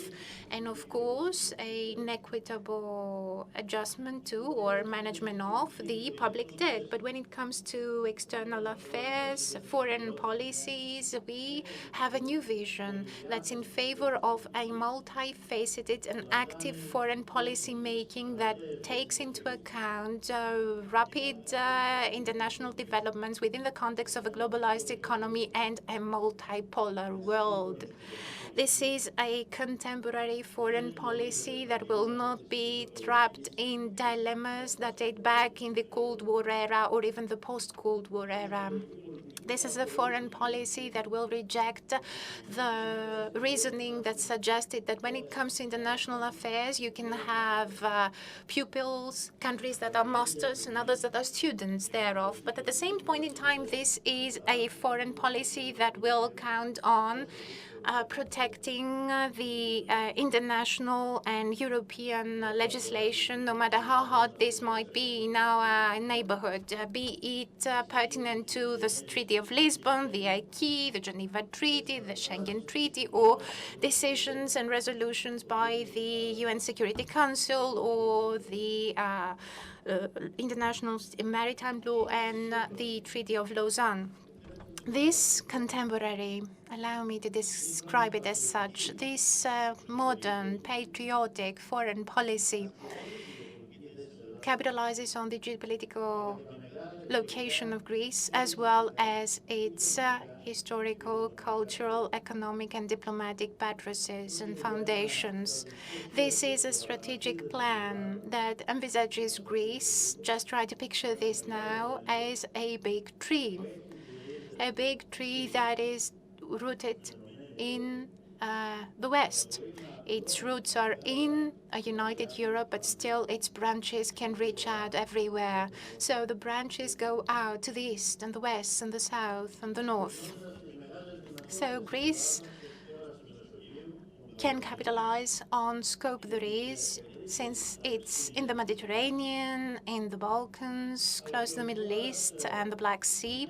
But Greece is also a country that has a very long tradition of ties and friendship with the Arab world. Moreover, Greece is a global tourist cultural power.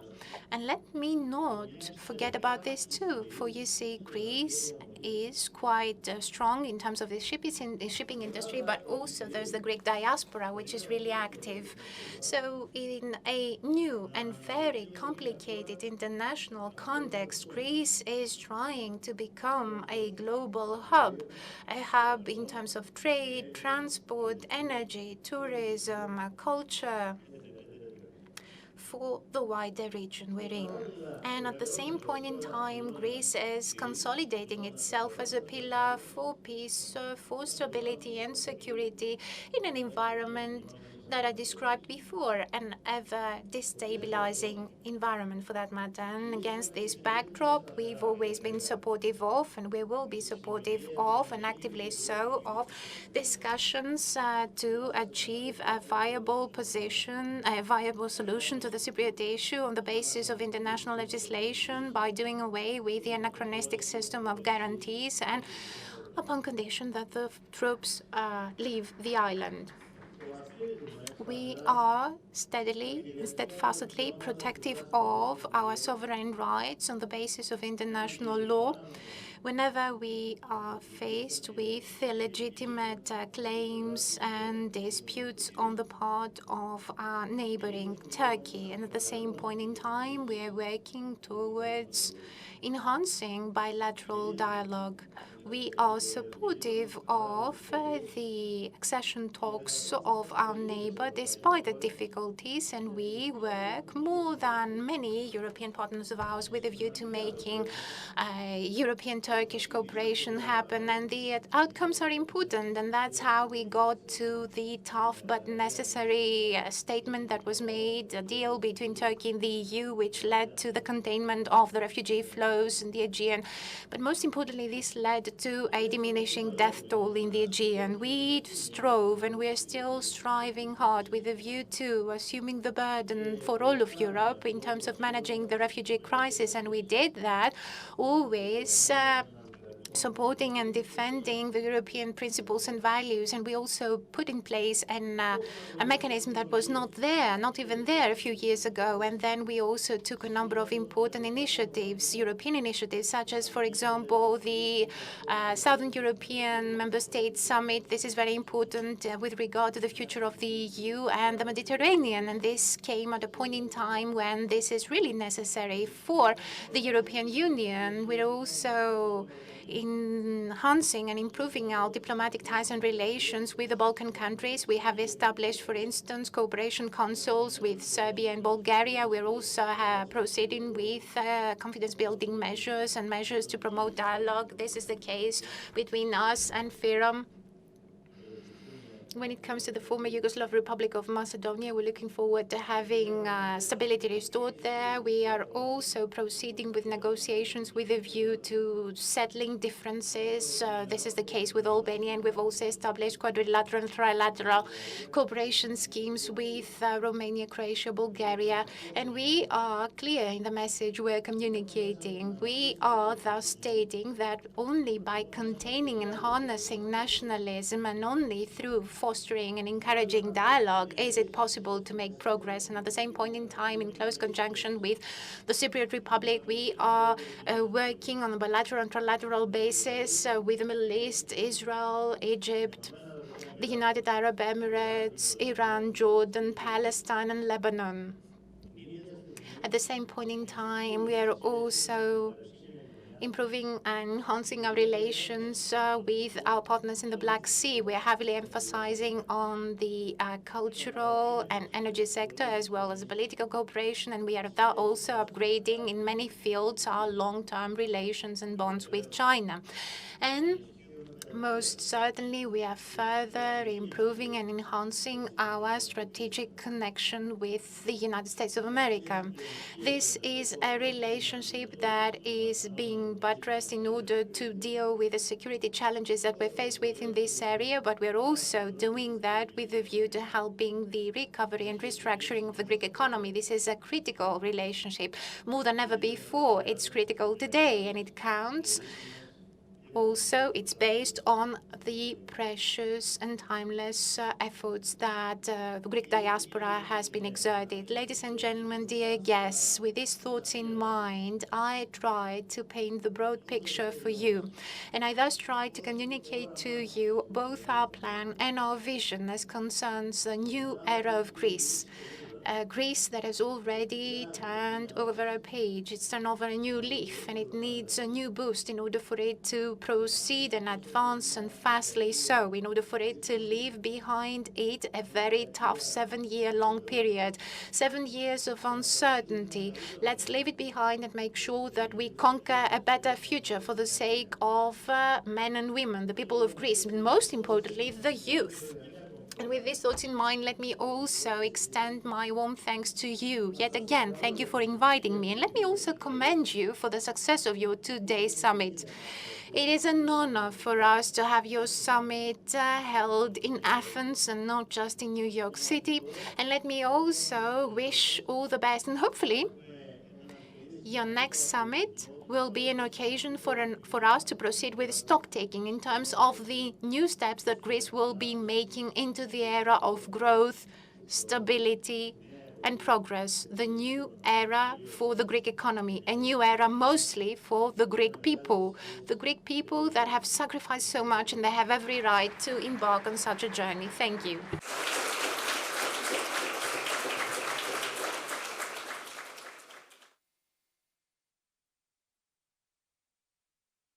Ladies and gentlemen, thank you for joining us at the inaugural Concordia Europe Summit. Please join us in the lounge for a cocktail reception. Thank you.